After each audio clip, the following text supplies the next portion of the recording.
YouTubers, good evening, good morning, good night, good day, wherever you're watching this transmission of trends in the housing market. It is I, Mike Martins, your humble servant, once again, coming to you in some style today, bringing you the trends, the Q1 housing numbers, what is happening with pricing across the board in this we are bought out housing market. Someone just logged in. Leaf just logged into the comment section. So guys, if you're listening to this on audio or something, or some other transmission, which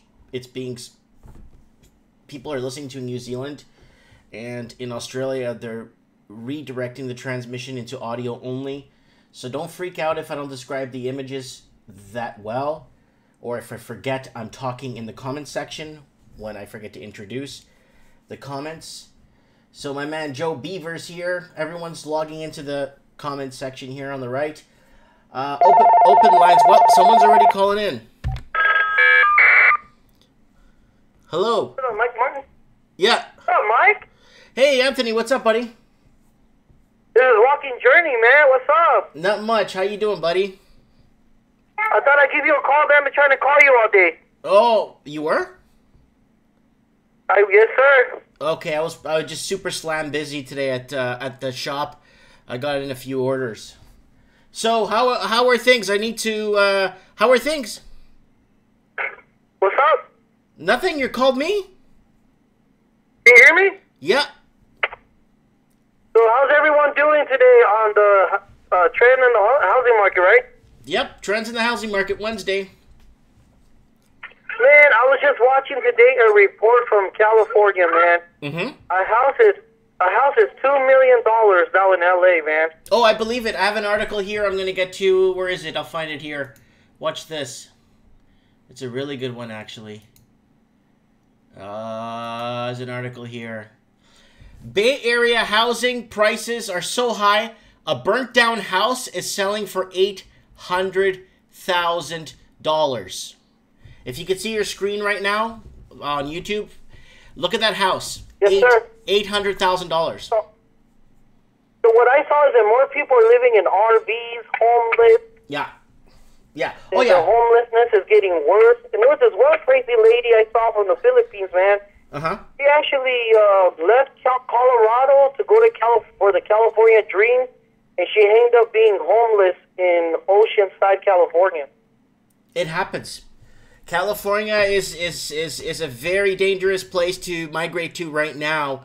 Really tough with the amount of housing, the price of housing and the cost of living is just it's no bang for your buck, right? Yes, sir. Hey, Mike, there's something that I wanted to ask you, man. What's up with that other weird Mike Martin's channel? Yeah, I have it up here. I was going to talk about that right now. Mike Martin's channel, guys, this is not me. Somebody else created a channel. And somebody, I don't know if it's a joke or what's going on. And my Instagram, everything's connected. So I don't know what to do, guys. It's just... I've already reported it twice to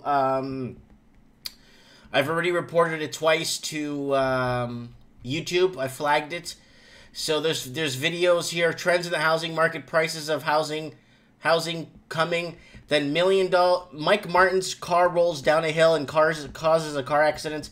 And then Mike Martin's causes big car accidents. So there's a lot. If someone's putting up videos to this and created this channel, so I just want to let you guys know that it's not me, and someone's commenting and talking to someone's putting up even my videos too. Someone's actually putting up someone's actually putting up my actual videos on this channel too. So I just want you guys to know oh, there it is. He's in the comment section. I love you, Mike. There it is, right there. Mike Martin's channel. You guys see that? At least he's not saying nasty stuff like the F you guy. That guy comes on my channel and calls me a pig, McDonald's grumbler. Man, I blocked him so so many times and he always comes back. I don't know what to do either, Mike. Hey, it's like Jason Voorhees, you know? Jason lives. The guy gets killed 12 times and he keeps coming back. What about the channels? What channel does it have on that? I think that'll give you a big clue. Click on the channels. Yeah, I see it here. FU likes it. Subscribe to it. Yeah, I want to send a big shout out to Joe Beaver in the comment section. Yeah, Joe Beaver, two-time world champ. He's here. And Dan O'Brien is here. Daniel O'Brien's here too. Who else is? Jeff O'Toole's here from Stouffville, Ontario. Oh, God. Bordy, video game channel. Check him out. He's a really good guy. KCC Pack is here. Everyone's starting to tune in and rolling into the comment section. So, guys, if you see this channel, it's not me. I don't know why someone's doing this. It doesn't make any sense to be honest with you. It just doesn't make any sense. Remember they're trying to pick up some subs off of your fame, man. You are a famous guy on YouTube, though. Not on YouTube, on Portuguese Facebook I am. It's some completely different discussion, right? So it's different. It's very different.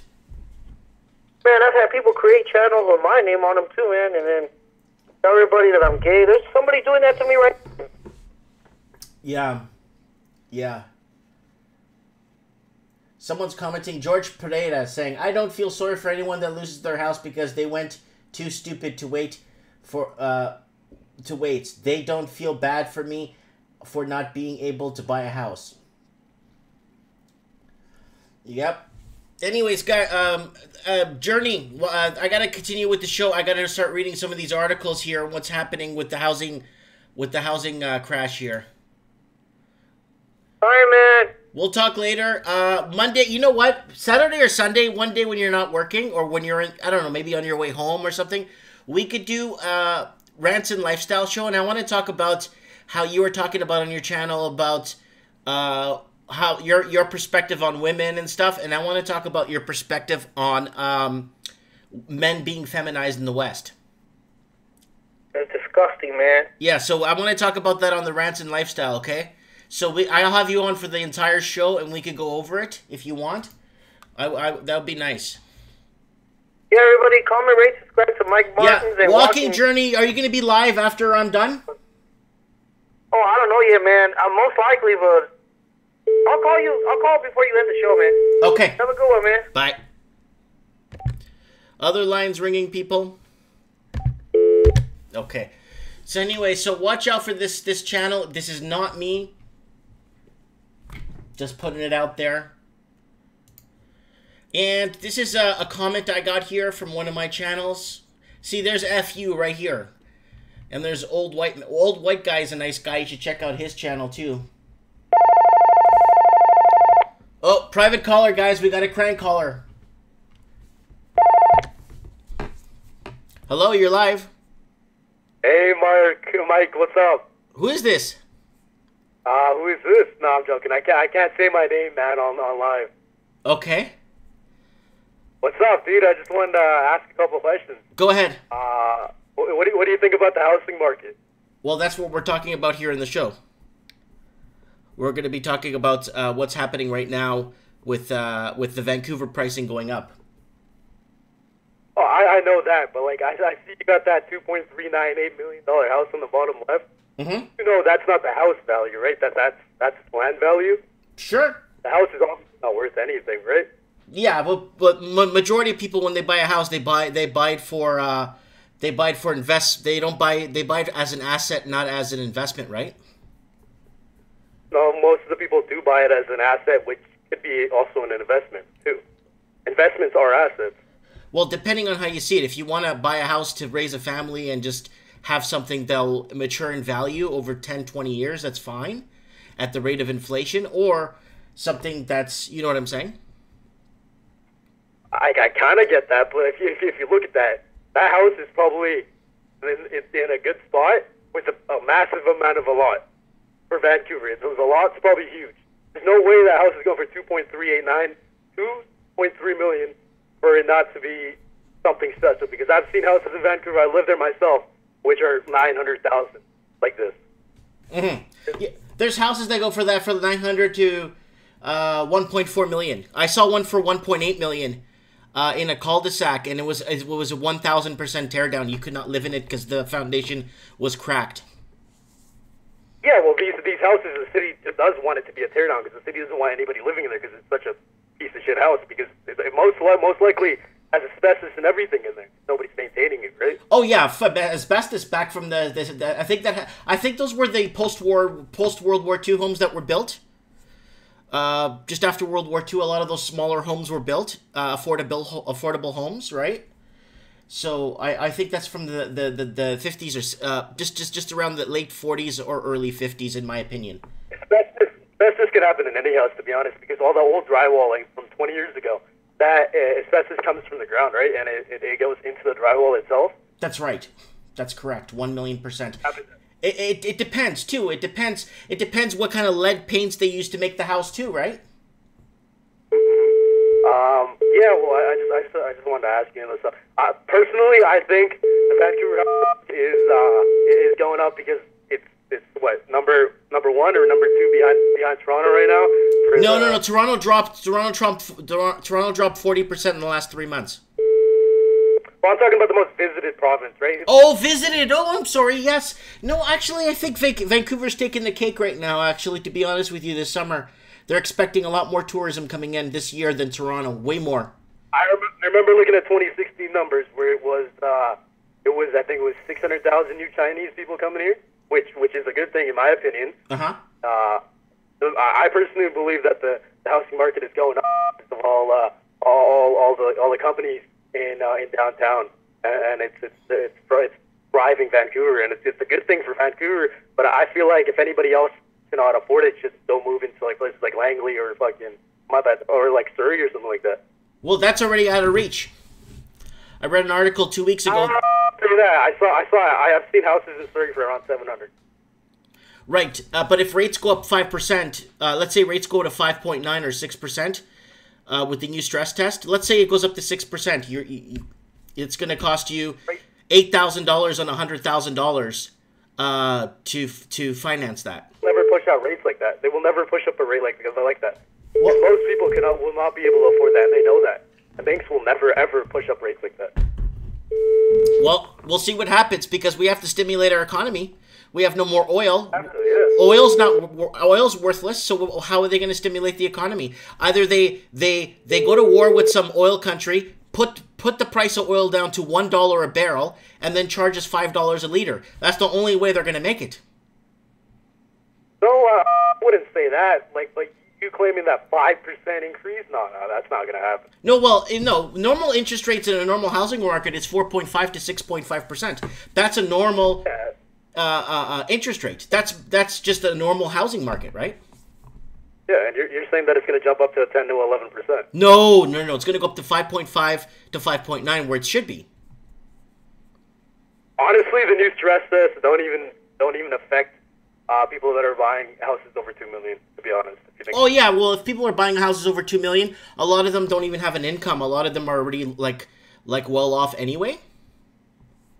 I mean, a lot of them do have an income because I have a couple of friends that buy houses and sell them, or buy houses and put them on rent. They have incomes because if you want to mortgage a house at $1.4 million, you need a $250,000 family income nowadays. Yeah. And people that are buying them are pulling in those numbers for income wise. If you think about it. Yeah. Enough to give it to them. Okay, dude. Well, thanks for calling into the show. I really appreciate it and giving us your feedback on And there's always different points of views, right? I wanted to tell you one more thing. When you're looking at articles, can you not like make the videos on one article, one company, like one brand of that makes articles? Like you keep pulling up from one specific biased source, and it's kind of funny. It's just one source that's biased. No, well, I get what you're saying, right? But the thing is, I don't want stories going for a long time. Like if you go here, I got the Vancouver Courier, I got Global News, I got what's this one here? Hamilton Speculator, Better Dwelling. Videos, it's always Buzz News. Days ago, you were literally reading the title. That's it. GeekWire. Who is this guy? Business Insider. Nordic. One of the videos just made a video on the title of the article, and you never even looked into the article itself. Which one was that? Let me find the video itself. I didn't read the article at all. No, you just looked at the title and then you said the housing market is going down, and that's it. You never even looked at the housing, like the whole article. You just looked at the title. That's it. And he like briefed through it, went to like one sentence, and that's it. Okay, I don't know. Well, I'm sorry about that. I didn't mean to do that. Yeah, I mean, like if you're reporting on this kind of stuff, I want you to be more open. Yeah, well, no, I'm not being biased. Like I we're not living in a normal housing market. That's the problem. You're not being biased if you think people are morons for buying that, right? That's being biased. Well, no, I mean, if somebody's working 3 jobs just to pay, not even working the income of the family is barely getting enough money just to pay off their monthly mortgage. How are they eating? How are they sustaining a healthy lifestyle? That's what I've been talking about for the longest time. That's their fault at the end of the day, right? Like I remember you talking about people that are buying pre-built houses and they cannot afford the mortgage. That's their fault technically because they haven't gone through their bank before putting that down deposit and saying, here, these are my numbers. You think I'll be able to afford a mortgage at either 5% or 4%, whatever you guys are offering? You think I will? 90% of them aren't even doing that. They're just coming in, putting down a down deposit, expecting themselves to buy a house or buy a condo when it's finished. And that's why they're not getting it done, because they're not going through the banks, not going through the steps and seeing what they can actually afford, but are just going ahead and thinking that they can afford it without actually doing the research. Okay, I understand, but I've already made tons of videos about that and people's servicing their debt ratios, servicing their cost of living, and waking up to understanding what's going on in this. Like, I always talk about this stuff because it's very important, right? Yeah, in your recent video, you said that the people are getting screwed over. They're not getting screwed over. They're just that's the game. Like you literally. Oh yeah, no. I wasn't saying they were getting no. But you're talking about the houses in Oakville where they bought the pre-builts. Yeah. Yeah, no. The article said they were getting screwed over. I'm like, a lot of these people bought so when the houses were built, they could sell them off as the market goes up. It's their problem. You know what I'm saying? They're not getting screwed over. A lot of people in Miami were walking away from pre-builts back in the day. A lot of people down in Miami in 2007 were walking away from their pre-built down payments. Yeah, it's because they can't afford it, and they're putting pre-built down deposits down, which they can't afford at the end of the day, and they're crying when they can't actually afford the house. When the builder's coming to collect the money, right? They can't afford it, and it's their fault, and they're not going to get their deposit back. Yeah. I personally do not find. I don't like people crying over that kind of stuff. Like it kind of pisses me off when people do that stuff and then they cry that they can't, and they want everything catered to themselves. And at the end of the day, nothing in life is going to be catered to you, because if it is catered, you're going to lose it quickly. Right. Or there's no challenge in life. Not even about the challenge. When you're given everything, you're going to lose it. That's right. None of the people lose. Yep, because the wolf climbing the hill is hungrier than the wolf on top of the hill. So if you're on top of the hill, the only place you can go is down. I find that people that cry about these so-called immigrants are raising the prices, they should be glad that these people are actually being able to afford houses, and they're causing their city to become such a great spot. I don't know. I've seen people in your comments saying Vancouver's a shit spot. No, it isn't. Why are people coming here then if it's such a shit spot? There's no reason for people to be coming here if it's a shit spot. Why don't you see people going down in I don't know, Prince Edward Island? Because nobody wants to go there. Mm-hmm. Shit spot, to be honest. Interesting. Right? Okay. That's my opinion. To be honest. Honest. Of course, no problem, buddy. It'll be less biased as you can if you're trying to give out news. Well, I'm not giving out news, right? I'm just reading articles and kind of creating discussion between people. You know what I'm saying? Like, I'm not educated, right? And I could barely read, so it's I just want to create some sort of discussion with people, right? Yeah, I know you're creating the discussions and everything, but like, just try to be less biased, and it'll be good, because then you'll get people that are on the other side of the story, right? Instead of you pushing your agenda onto the people that are on the right side, you'll be getting the people from the left side. Yes, I understand. Like, they're going to get attacked. They don't feel like they're going to get attacked by commenting on your videos, right? No. Sit back, watch the show. You know why? Because I have a couple of couple of articles here where Vancouver housing is still going up. So I'm not just reporting on when it goes down, right? Yeah. So, and the condos are going up too. I saw you move to Merritt. Yeah. You honestly think that was a good idea in your opinion, because your business is based out of Vancouver? No, I sold my business, and I was retired before I sold my business. So Merritt is good. So if I need to travel for a couple of months of the year, it's a quiet small town, and everyone on my street works for the RCMP. So Oh, so you sold the card shop? Yeah, one of my businesses downtown. I sold that. That's correct. Yeah. And it's in one of my videos. You'll see it. And then no, this is great. It's a big house. It's lots of land. And when I want to go away for 6 months or 3 months with the family, it's okay. It's not like I'm in. You know what I'm saying? It's just quieter. It's like it's better. It's more. I feel secure to leave this house for a couple of months. If you want another real estate source to look at, there's a guy named Owen Biglin that you should watch. Oh, I know that guy. He's really good at giving out information. Yeah, I know that guy. That guy's good. I know who you're talking about. I've seen that guy before. Yes. Yeah, he isn't biased. He's completely neutral when it comes to the information, because he's giving out facts and he's giving out percentages, giving out numbers. Right, and numbers don't lie at the end of the day. Right. And I saw one of your videos. Like, apparently you were talking about how the prices are dropping. The prices have technically only dropped like 1.4% when you were talking about that. Now they're gone back up. But there's such a high demand for houses that the prices aren't going to drop anytime soon, right? Like, if I own a house, I'm not going to sell it unless I can't afford it, or if I want to make some money. That's the only reason I would sell my house, right? Yeah, I understand. If everything points to the right direction, yes.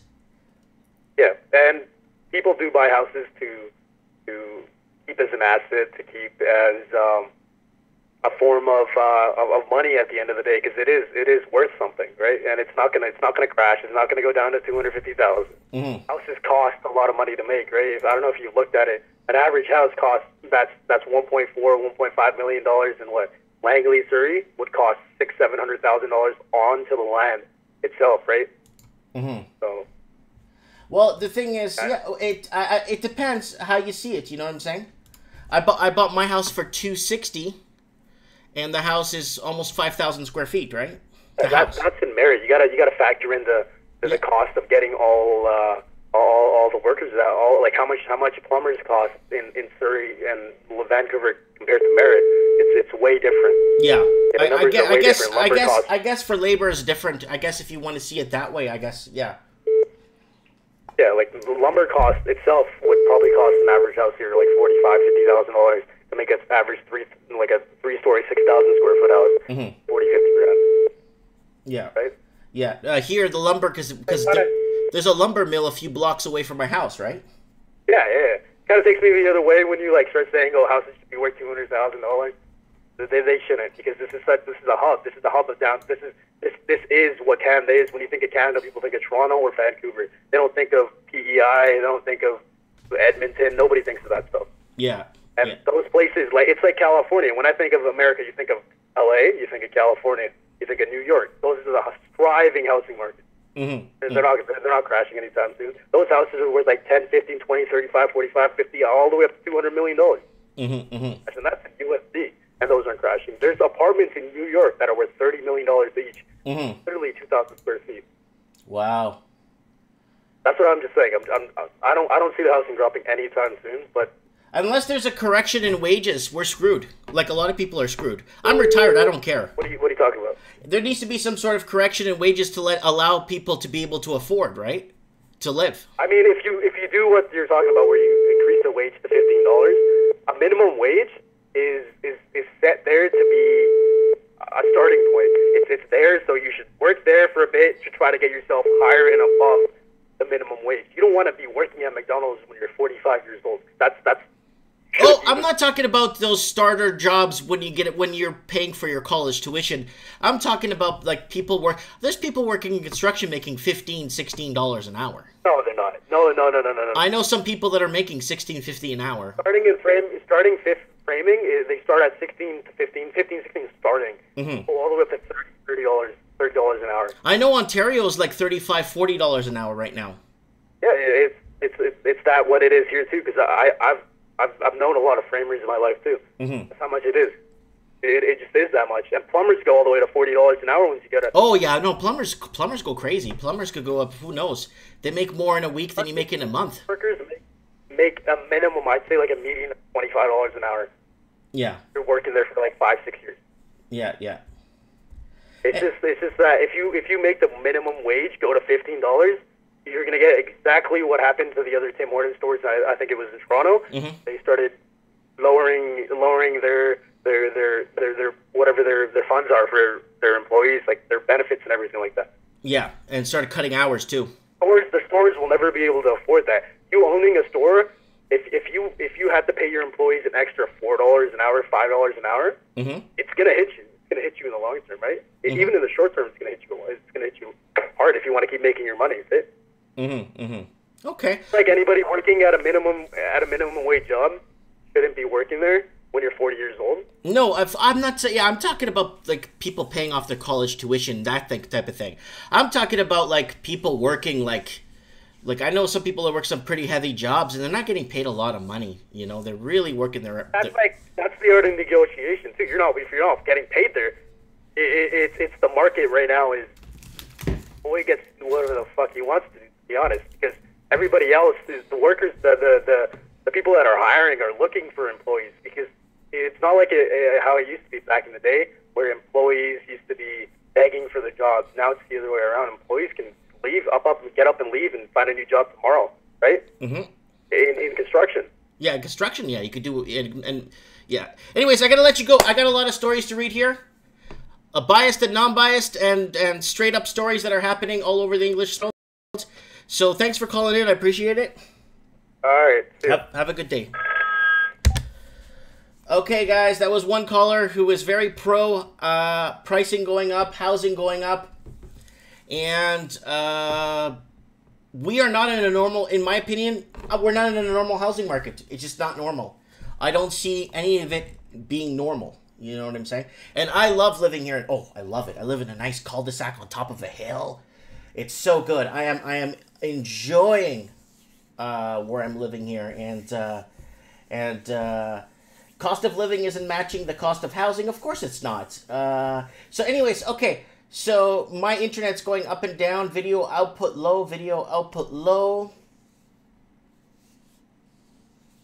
That guy was nice and educated. That's what someone says. And then someone says, cost of living isn't matching. Mike Martins, please hang up on... Oh, God. Phone again? Okay, let's see if it's a real caller. Hello, you're live. Hello. Hi. Hi, Mike. Yeah, how's it going? Good. Just trying to see. Are you there? Yeah, I'm here.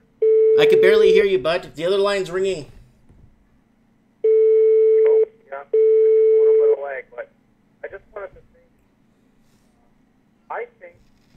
Buddy, I could barely hear you, man. Call me back. Call me back. See if we get a better connection, because I could barely hear you. The phone's going in and out, guys. Make sure you got... See, my phone works good. It's a landline. Make sure you guys have a good connection. A lot of people calling into the show today, which is a really good thing. I don't have to read. But,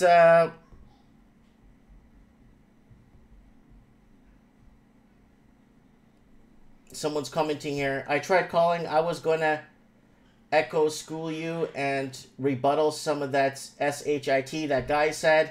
So if you want to call in and talk about the other caller and what he said too in the show, remember, everyone could talk about whatever they want. It's their point of view, but try not to swear, because there are younger people and kids that watch this channel.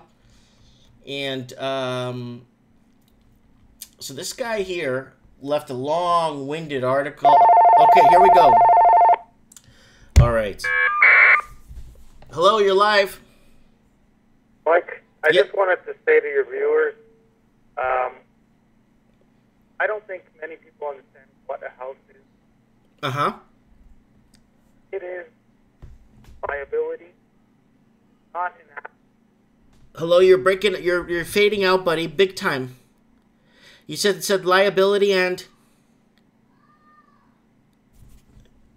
Yeah, the phone's dead.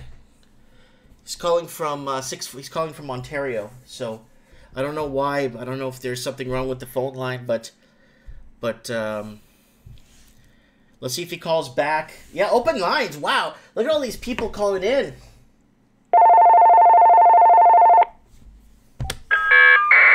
Hello, you're live. Hi, calling from Michigan. How are you, Mike? Oh, Mr. Michigan, I'm doing good. What up? What's up, buddy? Oh, good. Just hitting my appraisal books, learning the industry, you know. Okay, so how are things in your neck of the woods? Okay, pretty good. I mean, there's at my real estate school. I mean, the teacher, the head of the school is a little anxious. She says, I don't know if we're headed to a bubble or what. She sees some parallels to the past, but I mean, who really knows? Mm-hmm. Yeah. So you say you're in real estate school? Oh, real estate appraisal, yeah. Real estate, right on, right on. So how are things in Michigan? Where are you? Dearborn? Are you in where are you? Oh, like Oakland, Macomb County. This is just northern suburbs. Okay. So you're north of Pontiac. Oh, you near it, yeah. Pontiac's the ghetto, but... Okay, I'm not too sure. I know where everything is on the map. I have been in those areas, just exploring, I guess, when I had my first car. Yeah. I used to live close, about an hour away from the U.S. border, and I used to live 3 hours away from the Michigan border. So I would explore for nothing. I would just burn gas. Yeah, I can see Ontario from my condo because I'm on Lake St. Clair, and then we can see the windmills that are the big controversy there. Oh, wow, you're so north. Okay, so what's going on? Tell us what's going on in the housing market. Oh, God, I'm perplexed. I'll have to get back to you on that. But I was wondering if you could comment on the downturn in Canadian stocks that has been very strong. Yeah, oh yeah, I'm punching my fists together. I checked my portfolio this morning, and it took a big hit this morning. And I didn't bother too much. It's okay, you know. I mean, it is, you know. I only invest in the markets what I could afford to lose, right? And that's about it. I saw the huge downturn in the markets this around. Then I checked my portfolio because I have it on my phone, so I could check with my, is it Yahoo Finance? Yeah, I could just check it real quick, and it was down another 3.2% again. You know. I'm always searching for the big short. I think the opportunity. And I think like Canada, Ontario is just an example of one of those value traps. Mm-hmm. Look at like the whole financial services industry there that's catering to these baby boomers. I mean, there's so many things I could think of. So I really think the bearishness would. And the United States, like our home builders are tracking Canada's downturn since the beginning of the year as far as Pulte, it's interesting. It's quite something's brewing. I can feel it. Yeah. What do you think? I'm thinking. You know what? We're going to go into a huge trade wars. We're going to enter huge trade wars, and with all the crap happening in Syria right now, with all that crap happening in Israel, all this crap in Palestine and whatever, all this crap happening in Yemen, you know what? With Russia aligning itself with making it clear with Assad, it's been a while now, but also with what was the other, China now aligning itself with Russia, right? I think alliances, but the relationship between Russia and Israel is not one to forget. I mean, that's interesting. I have a feeling. I mean, me and you don't speak Russian. We're missing out on something. Yeah, well, I don't think it is. I do watch RT from time to time. I do watch Press TV from time to time. I watch all different news sources to get an understanding of what's going on. And just to have your finger on the pulse, just to know what's happening around us, you know. And it's just not good the way things are headed right now. How are things in Trump land? Down there in Trump land, what do you? How are the things, like, I know your market, the American stock market's been very volatile the last couple of weeks too. I've been noticing the NYSE and NASDAQ and all that. And it kind of plays into what I was saying. I mean, I called you before, maybe months ago. We talked about, I said a big crash is coming because the enthusiasm over Trump I thought was some sort of scam to hook the middle class and to hook the baby boomers in to make them believe that they're investing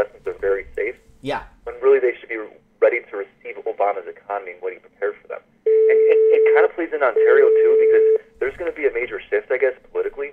But they should prepare themselves for what the Liberals prepared them as an inheritance, as opposed to Doug's new Ontario open for business. What do you think about that? Well, I believe that's what's happened with Ontario with their housing program they set up. Now with Doug, is it Doug Ford running for premier? Doug, yeah. Yeah, because there's his other guy. There's another Ford, and then there was all the way Ontario is headed right now with their industry. I think their logging industry up north, their mining is kaput. I know they had a nickel mine up north, up by Sudbury. That's gone. I know they had another. What other mine did they have up north in Ontario that they pretty much shut down 2 years ago? Laid off a lot of people. So they're Ontario's backed off debt. Student loans. You know how many people carry student loans in the province of Ontario? 26 to 35%. And Toronto realtors. I mean, in Toronto they closed manufacturing, Oshawa, and just everyone became realtors, I guess. But everyone became realtors. So everyone became either working for MasterCard or Visa, working for the bank, working for basically the debt collectors or the guys who control your debt or organize your debt. You know, there's everything that every aspect or every sector that's being housing, manufacturing. Manufacturing is completely disappearing from Ontario. Do you know if the Ford plant is still in business there over on Ford Drive off the 401? Do you know? Not sure.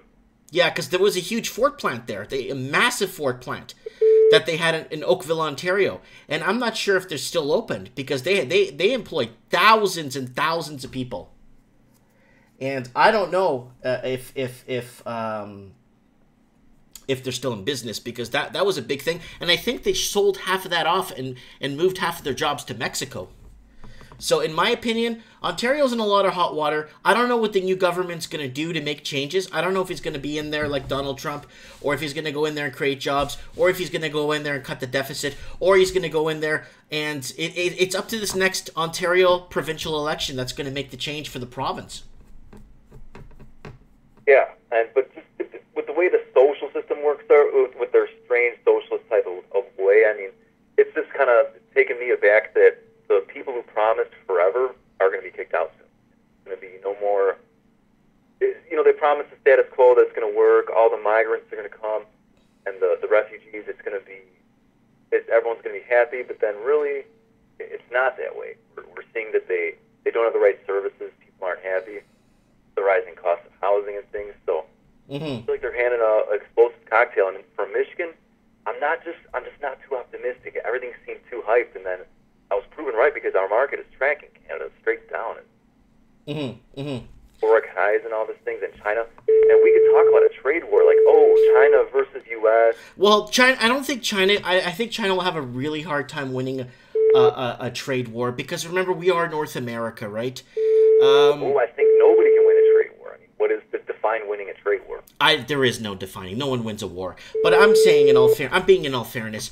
We have North America. We have Mexico with untapped oil reserves. We have you guys, the United States, with this military-industrial complex. You have Canada with minerals and wood and soft lumbers and rare earth minerals. Then you have Central America with its tons of stuff in Central America with its silver, lots of silver mines and gold. Then you have South America. You got Brazil. In 30 years, you wouldn't even recognize Brazil 30 years from now because of its... I disagree with that because the horrible corruption in Brazil. Oh, yeah. Oh, yeah, no. Yeah, with Temer and Michel Temer and Lula. I understand. I follow the news in Brazil, too. Bolsonaro. You know who he is, right? Who? Bolsonaro. Bolsonaro? Yes. Who is it? Okay, he's called Brazil's Trump. He deserves some research, but he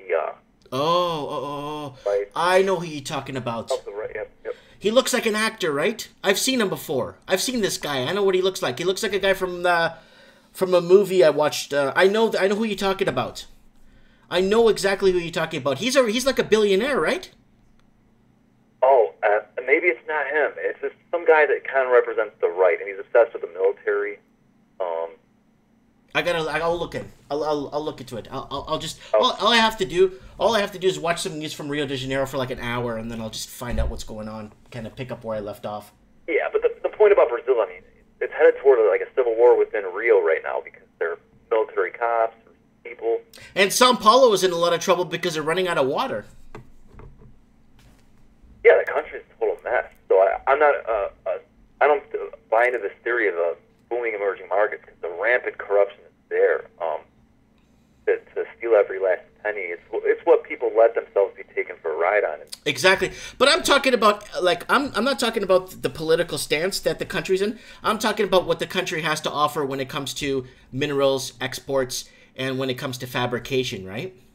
And if we actually pulled up our socks, tied our shoes properly, and get ourselves in line politically with all these countries, and actually started a proper trade between countries and commerce, I think, and unifying some of our currencies, I think we could do well when it comes to the global market. That's all I'm saying. I'm not talking about the political system in the country. I'm talking about what countries have to offer, right? But they're there to totally rip off the people and stop exactly what you're talking about. I mean, like Argentina successfully over the past 50 years, they've ruined the cold chain of meat being exported, things like that. Like they lost their infrastructure because of the corruption. So the political system just gets in the way of that, and we're seeing that in the United States. I mean, we're just talking about trade wars instead of real solutions. But yeah, okay, I'll just I'll sign off and let another caller come on. But yeah, I was just bringing that up there. That it's interesting how Canada stocks are now in line with the U.S. Yep, well, we're gonna see what happens, and if they legalize pot here, I think you're going to see a big difference. I think in markets will go volatile for a couple of more months again, and we'll see where the equity sits, depending on what the rates go up to. We'll see where the rates are going to go, and if they do raise rates a few more times here in Canada, the Bank of Canada, we're going to start to see a drop in the stock markets for sure, and you're going to see gold go up. Well, I'm not gonna take a bet on gold because in 2008 gold went down. Yeah, of course it did, of course. But I just have a feeling gold might rally. I just feel it this time. I don't know. That's what I feel it. I don't know. And then we got that negative downturn in the in the market that I did a video about that the other day. Downturn, mortgage rates going down. Mortgage rates going up. What's that video I did the other day? It was a really good one. I was talking about... Here, let me go find it here. I have it up here. This is a big deal, actually. I'll tell you right now. Oh my god, was the video taken down? I don't know. Some of my... Oh, yield curve. Yield curve just inverted. The yield curve just inverted in the markets. And that's that last time... Oh, that interbank lending. That was interesting, too. There was something about interbank lending making headlines at the new year. And there was, like, crash coming this year because interbank lending halted. Mm-hmm. And Deutsche Bank took a nosedive. So just maybe that they're going to blame this all on nationalism like we talked about. Yep. You said this before, like, okay, it's time to blame it on Trump because he says he's pro-America. But the same dynamic's happening in Germany in a way because... Oh my god, Deutsche Bank is falling apart. Anyways, what's that? Deutsche Bank is falling apart right now. People are asking for their physical gold, and they're not giving it to them. Yeah, so it's a European contagion. I don't think, yeah. But okay, well, I guess I'll let you take another caller, and we'll keep watching these markets. I'm telling you, the big short is there somewhere. Someone can make a lot of money short. I know. Whenever someone's losing, someone's making big. Don't forget that.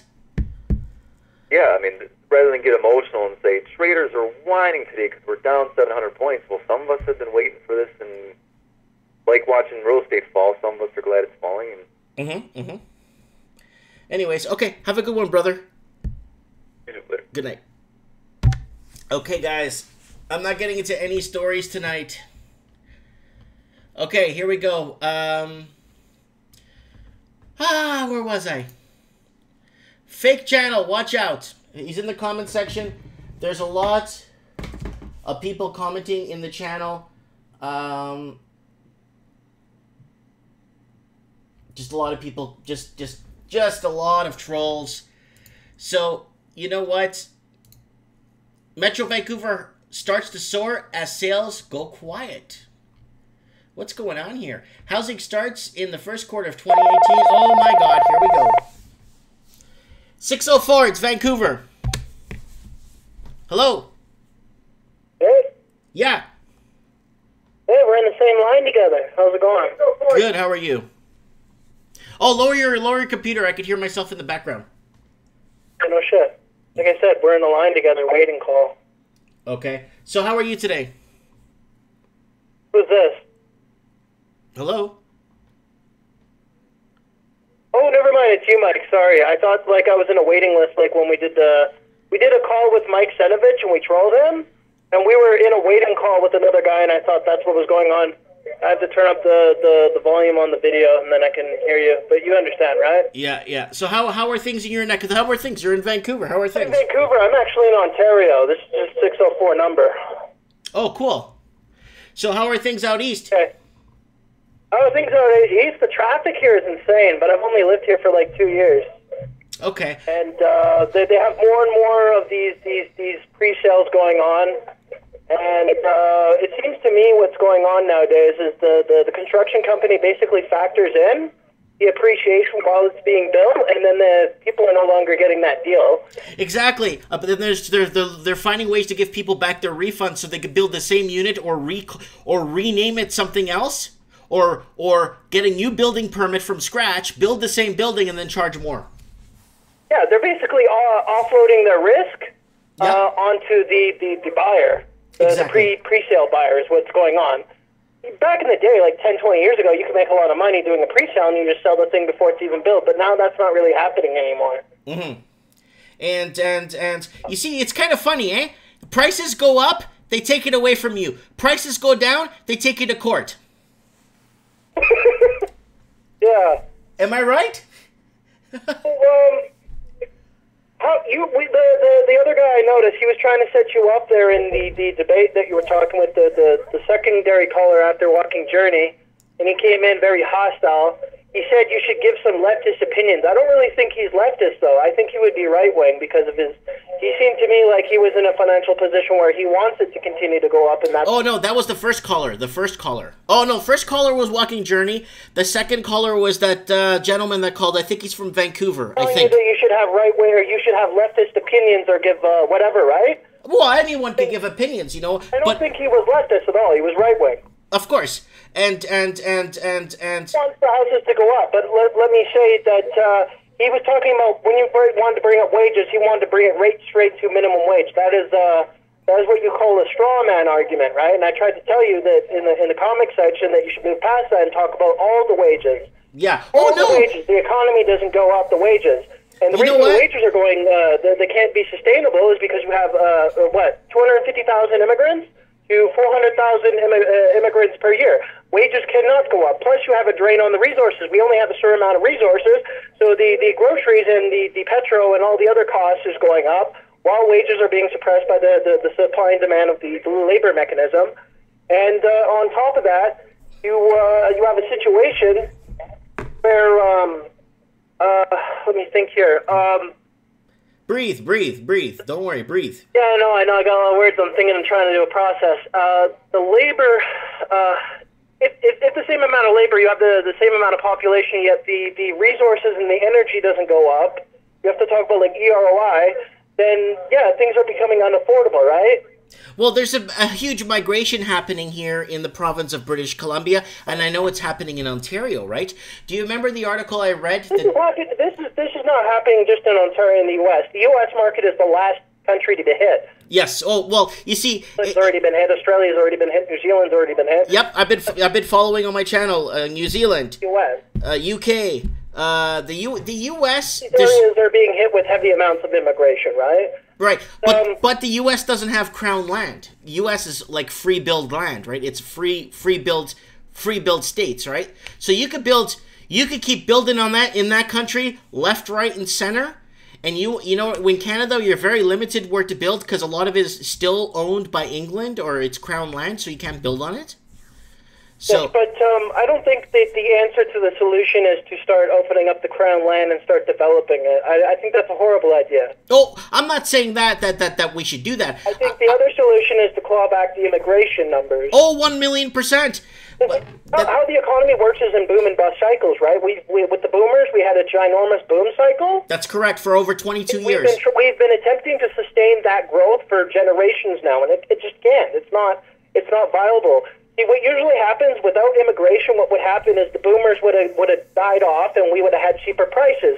Instead, what has occurred is an entire generation has been robbed, in a sense, and the way the monetary policy works is you cannot have deflation because the debt does just the debt mechanism can't allow that without the whole system going down to shit. Exactly.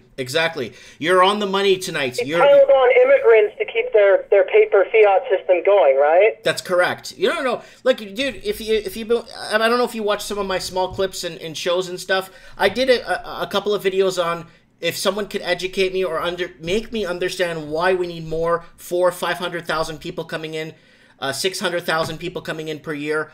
Well, the people that run the system, they do. They need it. Yes, they need it. On the top, they make money, but the people who are on the working class, the regular Canadian proper or the American proper or whatever country you want to call it, they're the ones being shafted. And this is all interlinked with also what's going on in politics. Yes. People are starting to become desperate, and the more desperate they become, they're going into the far left spectrum, where it's like Antifa, and you got these rioters and these protesters protesting housing, and then you have the far right, who also are going into that spectrum, and they want to become super nationalists. They want everyone out. They say we don't care, right? That's right. The problem with the leftish is people aren't in a sense poverty stricken to the point where it's like we're living in Eastern Europe or we're living in the Middle East or Africa. Communism really doesn't only work when people are really past the breaking point.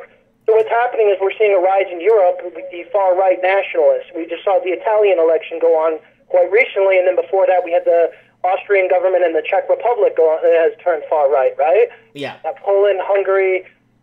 And it's also being kind of stemmed by Russia. Russia is trying to propulsion this up to overthrow our elites, in a sense, or as maybe a bit of a conspiracy theory. But the Trump and Russian leaks is a bunch of bullcrap. But of course it is. They're just trying to that hooker. What's that hooker name? Stormy Daniels. That's all a bunch of crap. The media refuses to cover what's going on in Europe to the North Americans. Yep. Because they don't want word going out what's going on. They don't want to see these ginormous marches. No one has an idea. No one has any idea what's happening in Yemen for the last 3 years. No one has any idea all these destabilized countries that are being destabilized and robbed of everything they've you know. I find it also interesting. The leftists and the communists are starting to team up almost with the jihadis or the Muslims. Yes, that's also been interesting. The left, you know, the SJWs are starting to team up with Islam. That's Antifa, right? Yes. And yeah. I find it kind of interesting, but I digress. But no, they're not talking about Yemen. They're not, you know. But I find it also interesting through the other groups for Israel, for instance, both the far left and the far right both hate them passionately.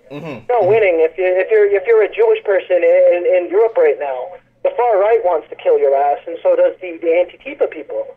Yeah. Both spectrums are a form of populism. They both are grained into their ideology that they hate the elites.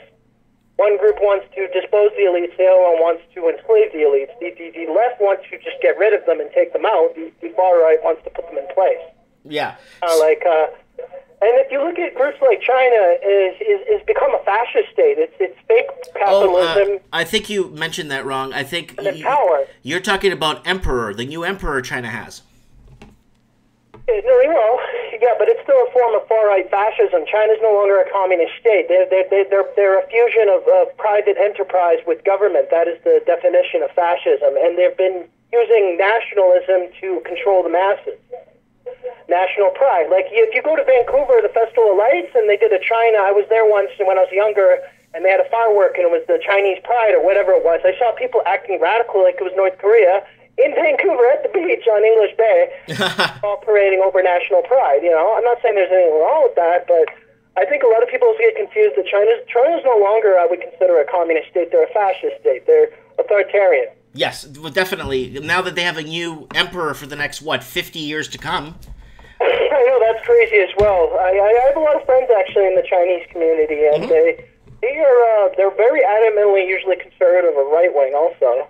Yeah, but their children go to the schooling system, and then they get brainwashed, and then they become leftist, right? But a lot of their parents are very heavily conservative.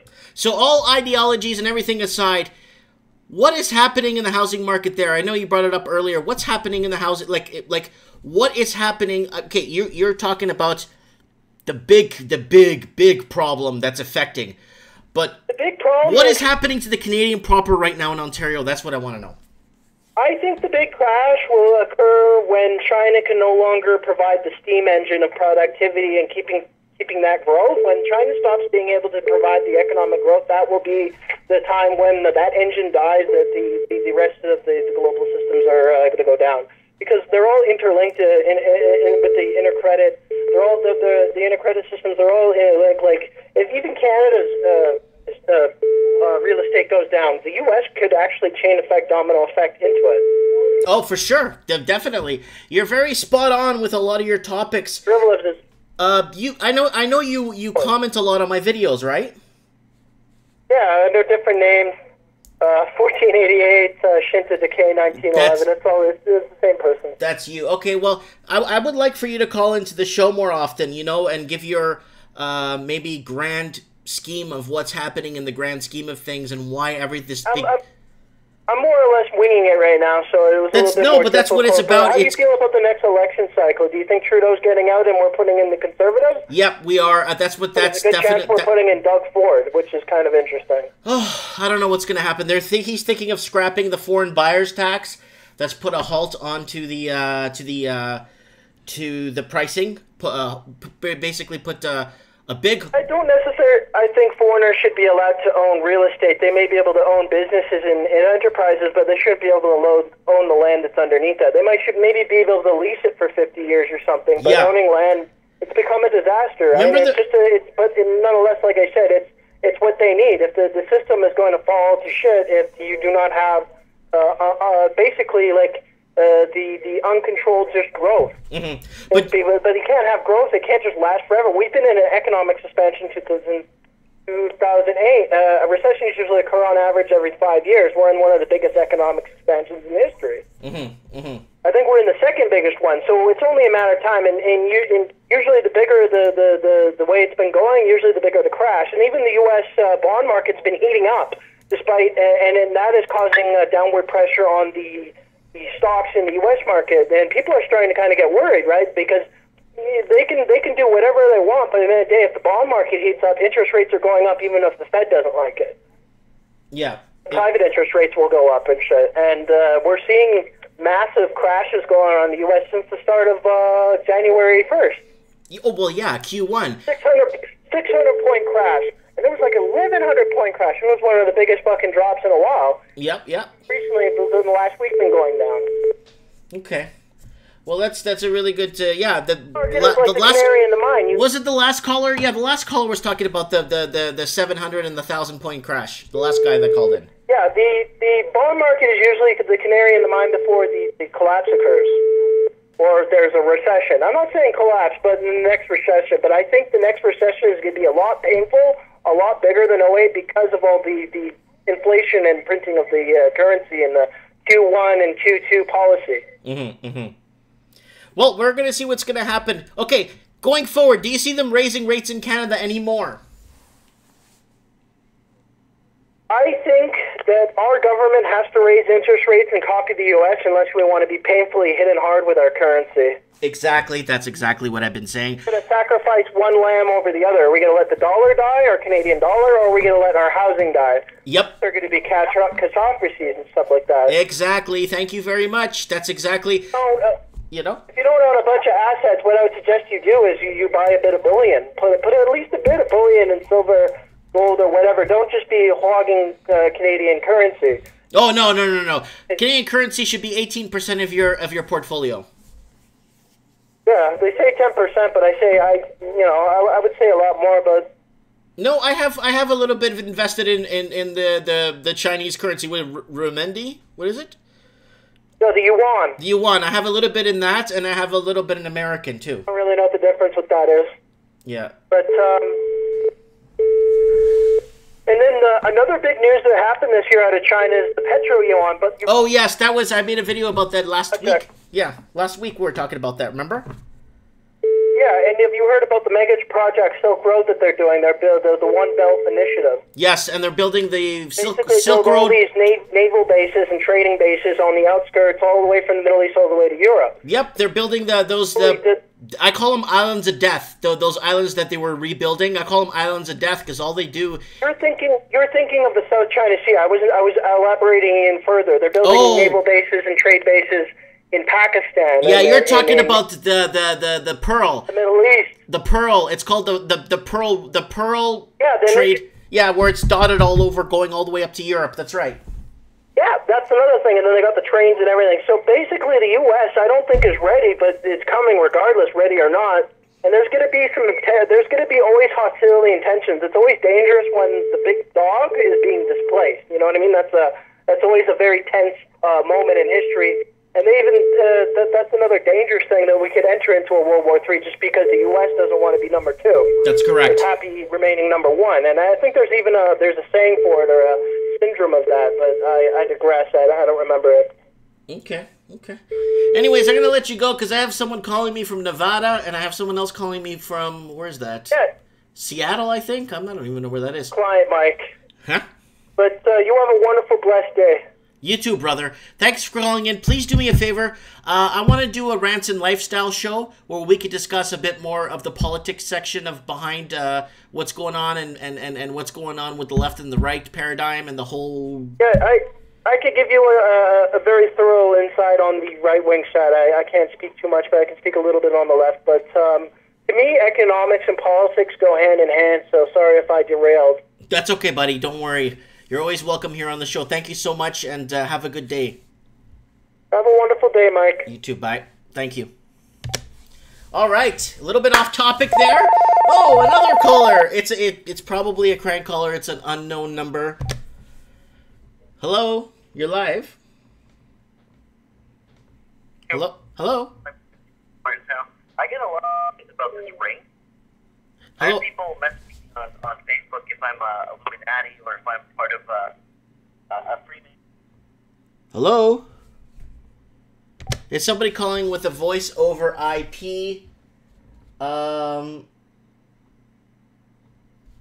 Somebody is calling with a voice over IP. I'm going to unplug the phone because we're getting in a lot of calls today. We already had in, I don't know, like 7 callers in the last, it's already an hour and 2 minutes, and I haven't read any of the articles. So let's get this together. So we are currently offline. It's been an hour straight. So what I could do, guys, for the next show is I could read the articles and then create general topics to discuss. And then we could go ahead and call in and discuss any of the topics that we have. I got a lot of people trolling me in the comment section here, calling me a fraud and a lot of things, a lot of hatred coming towards me today. And, okay, Steve's going to call in. All right, I'm going to plug it in for you, Steve. Watch somebody else call. Steve, you better be quick, man. You better be quick. Here it goes, Steve. Go ahead and call in, buddy. Steve is going to call in. Hopefully he has some sort of response. Come on, Steve. It's back up. Steve is a guest on the show many times, and he calls in and talks about what's going on in the East Coast there, too. And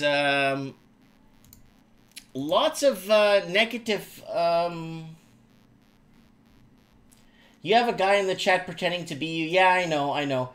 And then there's FU there in the comments. There's a lot of people. Okay. Okay, open lines is working. So Steve, if you could call, open lines are up. I just guys, you know what? The trashing. Everyone's entitled to their own point of view. And I'm just a firm believer that the Canadian proper has been thoroughly bought out. And, you know, if somebody wants to pay $2 million for a house that's worth $300,000-$400,000, that's fine. They're welcome to do what they want. If I wanted to spend $2 million in a house, okay, this is probably. Hello, you're live. Hey, Mike, it's Steve. Oh, thank God it's you. You're getting rocked tonight. Oh yeah, lots of callers. I don't mind a lot of callers. I don't mind people calling in. The last caller was really good, Mr. Economics there. He added a lot of great things to the topics of conversation, but small suggestion, that guy should definitely call back in. I think he identified himself as 1488. He should call back in for rants and lifestyle. Oh yeah, we got to do a rants and lifestyle show maybe Saturday night with Mike in the Night. I do a late night show, but he's in the East Coast, so it's going to be, if I do Mike in the Night at midnight or 11 p.m. Pacific time, it's like 2 in the morning there, right? So he's going to have to prepare. He's going to have to either sleep through the day, half the day, you know what I mean? So just tell him to stop drinking at around 1 o'clock so we can understand what he's saying. Hey, I wanted to ask you, did you go to that housing show? I did. Oh my god! Oh my god! Okay, what happened? It was a disaster. It was a disaster? Disaster. I had to go down. I took one of my buddies down, and he's just like, "Where are you bringing me?" I'm like, "No, just come down. Come on." And he came down. He lasted about 25-30 minutes. I stayed for about an hour and a half, and I started heckling a bit and doing this and doing that, and voicing my concern. I got kicked out, Mike. You got kicked out? Yeah, no lie, I got kicked out. Are you freaking serious? Are they allowed to kick you off if you even have a legitimate ticket you bought? Yeah, well, you know what? Hey, there was one. They had security there, right? So one security guard came over and said, can you come here? And I said, no. I said, I paid to see this, and he's just like, well, I'm gonna have to call other people. And I said, why? What's the problem? He's like, you need to leave. You need to leave? Yep. On what grounds? I asked them what grounds, and they said that they have every right to ask people to leave if they're, quote unquote, if they're not making the overall experience enjoyable for everyone. Okay. But if you're there to learn and ask questions, you're gonna ask something out of the box. You're gonna come up with questions outside the box. Right? You're going to ask risk questions. How risky is this? Why is this happening? Have you noticed the interest rates are going up? Have you noticed the price crash? Have you noticed? You get what I'm saying, right? Oh, this whole thing was designed to make money for the people that are on stage. I'll tell you something. I actually spoke to somebody, and they were going to you could have a meal or breakfast or whatever. Mm-hmm. Sylvester Stallone, and I think it was something ridiculous like $13,000 or $15,000 to sit down with Sylvester Stallone. Yes. Holy crap! Holy crap! So how was it? Explain to us. You got there, you parked, you went inside. How was the atmosphere? Was there a lot of people? Was there a lot of noise? Was it like a concert venue? Noisy? Was there a lot of booths? Was there people selling stuff? What was happening? There was it was a lot of everything, to be honest with you. Vendors and stuff like that on one side of things.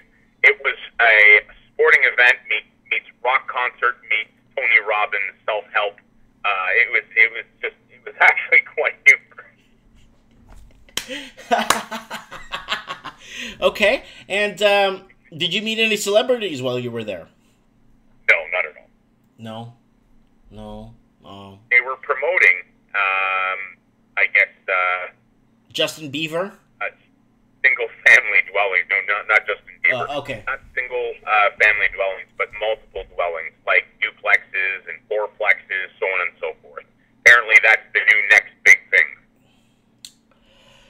duplexes, quadplexes, fiveplexes, and what they're where they were. Hold on a sec. They had a show like this. I know they had a show like this in Oakland, California, a few months back, and they were promoting people to live together and to get 10 people on a mortgage, or 12 people on a mortgage, and then from there use the little equity you make and buy another the same 10 people buy another property. Was it like that? No, it wasn't. Mind you, I was only there for about an hour and 15 minutes. Did you get a refund? No, not at all. Yeah, I mean, you didn't go to the front desk where you walked in and said, "I think I want my money back"? Walked out. Oh, wow. 6 security guards. I'm a fairly large guy. I'm not a small man by any way, shape, or form. I'm 6'1". Anyhow, at the end of the day, I don't have the best girlish figure, but at the same point in time, yeah, six security guards escorted me out. Oh, that's not good. No, it's not. How did you feel, like, with what they were telling people, or how did you did you feel like people were being wronged? I feel like it was a gigantic cluster, you know what? But at a glance, for 20,000 feet, I saw a lot of people being misled. Just the actual overall mentality. It was like they were selling a pyramid scheme. There was a lot of deceit and intent for deprivation, or to deprive people of their hard-earned money. Even if 5 to 10% of these people actually, decided to go ahead and do this, whatever they were preaching, they're going to lose miserably. You cannot, by any way, shape, or form, talk to business professionals, movie stars, or singers, songwriters, whatever the hell you want to call Pitbull, for advice. Pitbull does a great thing to pump up the crowd. Don't get me wrong. He is a fantastic entertainer, for the most part. It's just one of those things where it was like a cult. Really? And I guess I could see it being more of an entertaining thing, more than going to get some sort of advice on real estate or on investing, or I could see it more as just entertainment, kind of like WWF. Watch at your discretion. It's kind of staged. Don't worry. You know what I'm saying? Yeah. Entertainment. You're absolutely right. That, just go there, have a good time, and then, just mingle with other people and just see what people have to say about what, and kind of don't really take it personal. You know what I'm saying? Yeah, I totally agree. If anything, they sure really truly desired to kickstart the speculation market again. The foreign buying situation in Toronto is pretty much done and dealt with. If anything, like I said in previous shows, foreign buyers are going to come here and buy a whole floor of condos. They're not taxed. They're not buying individual homes and flipping them. They're not renovating them. Foreign buyers don't come here, buy a home, and hire a contractor and renovate it, so on and so forth. That's not their end game. Their end game is to get their capital out of China, other parts of the world, and park it.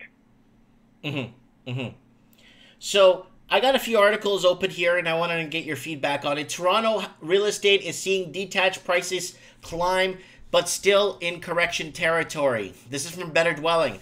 From April 10th, 2018, Toronto real estate is seeing detached prices climb for a second consecutive month. Toronto Real Estate Board numbers show prices inching higher in March. Even with the climb, the prices are lower than last year, as declining sales are rising and inventory continue to release pricing pressure. What do you say to that? So let me get to some numbers here, Steve. Hold on a sec. Greater Toronto detached prices are down over 6%. Toronto detached market is back to seeing prices climb, although they still remain lower than last year. Trebe report the benchmark price for a detached reached $924,000 in March, a 6.69% decline from the year before. The City of Toronto saw benchmark prices reach $1,100,000, a 6.1% decline from the year before. Despite the negative climb, market directions isn't all that clear. So it looks like the Toronto detached benchmark price is starting to slope upwards according to this graph here by Better Dwelling. Okay, my response to that is yes, their price for detached housing has come up a bit, and a lot of media outlets will start to kind of sort of pick up on that. The Globe and Mail, I'm almost convinced, while everybody else was saying that sales volumes or sales transactions were down 40% in Toronto proper and 14 point something percent in terms of price. The Globe and Mail is the only one that actually reported that things are on the uptick. And now Better Dwelling has come out with this article. If you're asking what my opinion is, I think we need to be mindful of the expiry date on any and all remaining pre-approvals. Yes. Breath testing coming into play. Yes. I got one for you. The next one's for you, buddy. Hold on. Let me just go through this article here for Better Dwelling. So it got the Toronto detached prices in the 905-416 in Trebe. They all look like they're ticking upwards right now, according to this. And then there's the Trebe detached average price change. So the Trebe detached average price change is on your screen so people could see. It comes from 17 points all the way up to close to 34%. And it drops to obviously through 2017, the big drop. And then it looks like things have flatlined here in February after Q1, according to what this is showing us here. Back to negative 17 territory. So the aggregation is kicked in, so it's back to almost where it was. What's almost back to where it was? The last year of increases of the last year of 2017 is pretty much gone. Oh yeah, all those gains, those ethereal gains are pretty much evaporated. They're gone. You can see it here on this graph on screen. You can see it very clearly. Now it looks like it's just flatlined.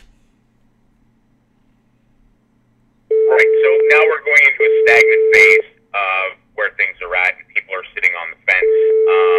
Now, I guess it's one of those things where a lot of people that chose not to buy in the detached market are now choosing to buy with respect to the prices in general being down because they need to capitalize on that mortgage pre-approval. Because if they don't, subsequently what will end up happening is it's, good night, Irene, they're never going to be able to afford it. Yeah. So, I mean, there's a number of different ways of looking at it. I wish Better Dwelling didn't put out that article simply due to the fact that it's now confusing their focus or where people kind of sort of want to be. But I get they have to stay somewhat neutral with what they're saying on a daily basis. Mm-hmm. They do put out some good content, and it's the only real news media outlet that actually tells it how it is. Yeah, they're good. They're good. I've been following Better Dwelling for the last 2 years now and reading their articles here on the show. Tyler's great. Tyler, you said Tyler's right? Tyler Durden is great. Oh, Tyler Durden from the Zero Hedge, right? Oh yeah, sorry, he's from Zero Hedge, but yeah, there was another. There's somebody else too. Better Dwelling. Oh, what's his name? Mm-hmm. I don't remember. Anyways, neither here nor there. I digress. It's here. I'll get his name. Hold on, I got it right here in front of me. It's oh Christ, I'm going too fast here. It is. There's Caitlin Last. No, it's not her. She wrote this article today. So someone keeps calling in, and they're calling in private. So they're calling in from, it looks like a voice over IP. And they're, okay, here's the next article. Are you ready for this? This is from your friends over at Buzz News Canada. Oh, I think yeah, okay, let her rip. According to this bank, the GTA housing market is finally over the stress test hump. I knew you were going to laugh. I knew you were going to get a kick out of that. What bank is that? CIBC? Okay, let's read it. On the surface, the GTA housing market seemed to have a rough month in March as sales dropped 39.5% year over year, but according to one economist, the market might have finally adjusted to new mortgage stress test that came into effect this year. On the surface, continued to point to significant weaknesses in activity on year-to-year over basis in the GTA, writes RBC senior economist Robert in a recent note. Interesting. Yeah. Do you have any idea how much skin in the game RBC has? Oh, they have a lot in the game right now. I know that for sure. Okay. Yeah. They have Better Dwelling put out a great article regarding impaired mortgages. Mm-hmm. I'm not sure if you read that or not. Yeah. Yes, I did actually. Yes, I did. Hold on, Steve. I'm just trying to see if I could turn off the other line here, the call waiting here. Yeah, because somebody wants to interrupt me real bad. Perhaps he's part of organized. Yeah, for sure. The problem is, I don't know how to permanently turn off my call waiting here because it's pretty bad. They know we're on the phone, but they just steady calling in. You know what I'm saying? Steady calling in. Robo-calling. What's that? I said they're robo-calling you. Yeah, it's probably a machine. Anyways, before we go way off topic, okay, so let me read what he says here in quotations, okay? Yeah, go ahead. Oh, God. This other line doesn't stop ringing. I don't know what to do. I don't know how to put a block. If anyone knows how to use Magic Jack and they could tell me how to get to disable call waiting, because it's better and it's not rude for people that are trying to call in. They know it's busy, right? Anyways. Yeah, I think it's almost like you have to go into your back office settings. I'm not too familiar on Magic Jack. Yeah. Anyways. In the GTA, a sharp year-over-year... This is what he says in quotations. In the GTA, the sharp year-over-year drop in home resales in March was only modestly more pronounced than the 35% decline recorded in February, he writes. Considering that March had fewer working days this year... Oh, fewer working days in March! This time a year ago, it wouldn't surprise us to see resales rising slightly month over month on seasonal adjusted basis. So March had 2 fewer working days this year than a year ago. That's why. The drop in home resales. Sorry, who wrote this article? Your friends, Buzz News. Okay, so they're trying to suggest that there's a few less working days. Okay, continue. Yeah, and then it says, Hoke says the average prices can also be a poor gauge of underlying price movements when the composition of sales is changing.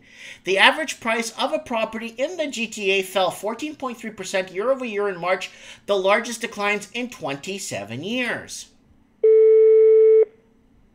There's evidence that we're near the bottom of the price cycle in the GTA, writes Hodge.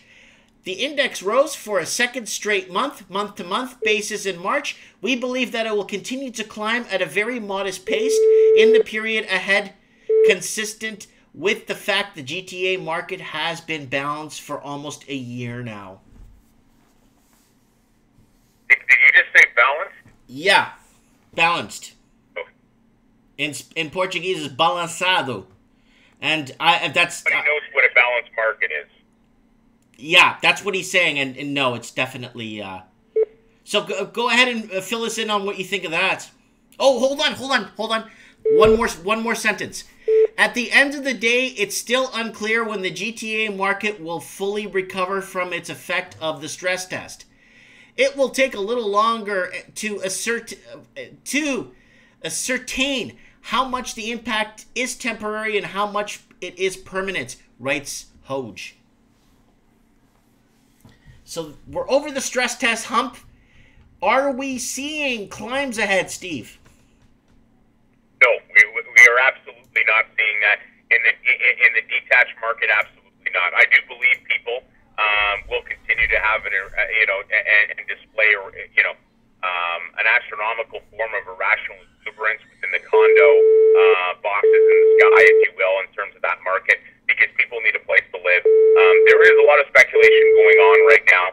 However, investors are bowing out because they're finally realizing that in the Toronto market, you are in a negative equity position. Now, in order for people to understand a negative equity position within the condo market, yes, you're always going to have that $100, $200, $300, maybe even $500, negative equity out of your pocket, out of your pocket expense by the time you factor in your mortgage payment and your property taxes, your maintenance fees, and everything else. But what realtors or organized real estate are basically starting to say is, yes, that is the case, but you always want to be showing a loss for the purposes of capital gain. And don't worry, everything will be fine when you go to sell, because the condo will always be worth more than what you bought it for. Mm-hmm. Now, when the R10 falls out of the condo market and it's so detached from the detached segment of the market in terms of price, Mm-hmm. you're going to get all these people caught with their pants down. Oh yeah, a lot of people will be underwater with this next. If they have to raise rates, is Doug? His name Doug, right? Doug Ford. Is he looking at raising rates, or what's he looking to doing? He's saying he's going to scrap the foreign buyer's tax. Well, Doug Ford actually has nothing to do with raising rates whatsoever. It's Bank of Canada. I understand that, but is he for it? Is he pro raising rates, thriving, stimulating the economy a bit more, or is he pro? Like, people are, either they're for it or they're not, right? Okay, so two things. One, I do believe he's pro raising interest rates, okay, due to the fact that he's a businessman, and he knows a lot of businesses have left Ontario underneath the Wynne government for exponential amounts of reasons. We don't need to get into that. However, as interest rates do rise, his main goal when getting into power, and what he really needs to do is he needs to make sure that all this mass wealth that's leaving Ontario, mm-hmm. Because we for so many years we led the way in terms of wealth by way of example. Right. All that wealth is now leaving and going across the pond to the U.S. I don't blame them. Okay. Yeah. Stephen Pollard, what he's trying to do is he's trying to massage the housing market and bring things up slow and steady. But on the other end, all you're seeing is this mass wealth exit the province. That's correct. Now, if he doesn't raise interest rates, our currency is going to basically, everybody says, oh, you raise interest rates, our dollar goes down. Well, you know what? If you don't raise interest rates, the dollar is going to be worth nothing. That's correct. Because we're not thriving, or we're not building our... we're not backed up. We're not backed. We don't have, like I said, like you said and I said in the last conversation we had, we're not fabricating. We're not exporting. Our GDP numbers are only put out there just to make us look good. You know what I'm saying? They could fabricate whatever they want when it comes to numbers, right? To please the masses, right? Absolutely. Currently, right now, the U.S. dollar is, not doing great, but we'll wait and see what happens. I really don't want to get political and get off topic. However, I think Doug Ford, as much as he wants to see interest rates go up and businesses start to come back in and make money, and he wants to keep the wealth here, he really doesn't have that much control over it. Mm-hmm. plot on him wanting to reverse the foreign buyer tax. That's not going to happen. It's not going to happen because if that does happen, basically the blue-collar worker that voted for him to get Kathleen out of office is going to be up Schitt's Creek without a paddle. That's correct. First and foremost. Second of all, I'm not sure how many people, really know this, but I mean, he doesn't have the power just to one day say, poof, here we go. It's got to be discussed. It's got to be tabled, so on and so forth. Foreign buyers, they need to be taxed, and they need that tax money. Mm-hmm. If they are going to accept foreign buyers into the Toronto or Ontario housing market. Mm-hmm. And if foreign buyers are allowed to buy back in, you're going to see a mass exit out of Toronto. Oh yeah, you're gonna see a mass exit, just like the Douglas Todd article I keep reading every week on the show, where a majority of white people and Aboriginals have left the Lower Mainland or Vancouver to move into the interior of British Columbia. So you're gonna see a huge migration patterns within the province of BC and Ontario. That's for sure. And the ones that could run south of the border will do it. Yes, I agree. 1,000%. Just actually reading the comment section. Oakville Construction. Hang up on this guy. He's a real estate agent. I'm the furthest thing from a real estate agent. No, I know. I hear you. I know you're seeing the patterns like me. You're seeing that things are not right. You're seeing this economic takeover that we're experiencing. You're seeing a lot of things. You know what I'm saying? Absolutely. Now, regrettably, I was late to the show tonight. I got tied up. Did you cover the Vaughan Woodbridge area condo that's no longer being built? Oh, let me look that up. Woodbridge? Heard about that. Ontario condos? Yeah, I'm not sure the name of it. Oakville Construction. If I was a mortgage broker, I definitely would know the name of that condo development that is not being built, and everybody got their deposits back today with no money in terms of interest. They held onto the deposits for 2 years. But yeah, Oakville Construction. I'm not a mortgage. Right here. Woodbridge Avenue condo development going ahead. Is that one, or is it the? No. It was all over the news. Woodbridge Heritage District. Jane and Highway 7. Anybody in the comment section, please identify if you know the condo development that everybody got screwed out of. Liberty. That's it. Thank you. Mojave Hargo. Sorry if I pronounced that wrong. Somebody got it? Liberty Developments. What's it called? Liberty Developments. Liberty Developments in Woodbridge. Okay. And yes, Oakville Construction. They were most likely doubling down on borrowed money. Oh, that's horrible. Cosmo Condos. Thanks, Ricky Tomatoes. Okay, Cosmo Condos. Oh my god. The rise of downtown Vaughan, places to live in Vaughan. Why am I not getting this? What is this? Buddy, this is crazy. Why is this? Okay. Liberty Development. Okay, right here. Vaughan condo development buyers frustrated as even money public. Is this the one here? Oh, here we go. Cancelled. Condo cancellation at Vaughan Metropolitan Center leaves buyers in the dust. Like I told the other caller, if the prices or the values go down and you want to walk away, they take you to court. But if the prices go up, they want to cancel the deal and kick you out and rewrite the deal.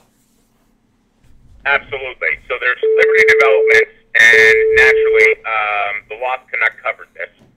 So Liberty Developments sits at the helm, Mike, as the mothership.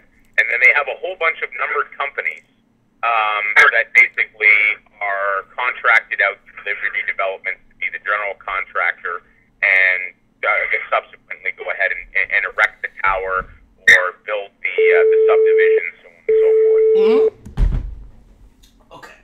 So what they basically said between the partnerships, so on and so forth, it was no longer feasible, so on and so forth. Now, me being in the trades, and for a number of years, gotten to know a lot of people from the plans officer, the plans office and the building department, so on and so forth.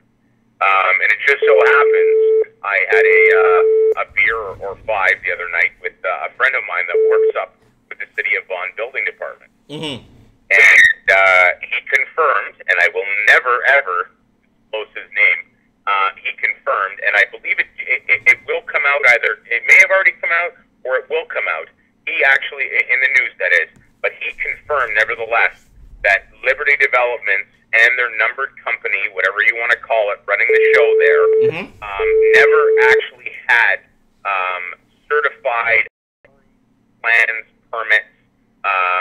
They may have had the zoning, but they definitely didn't have the subdivision scaling and service. Holy crap!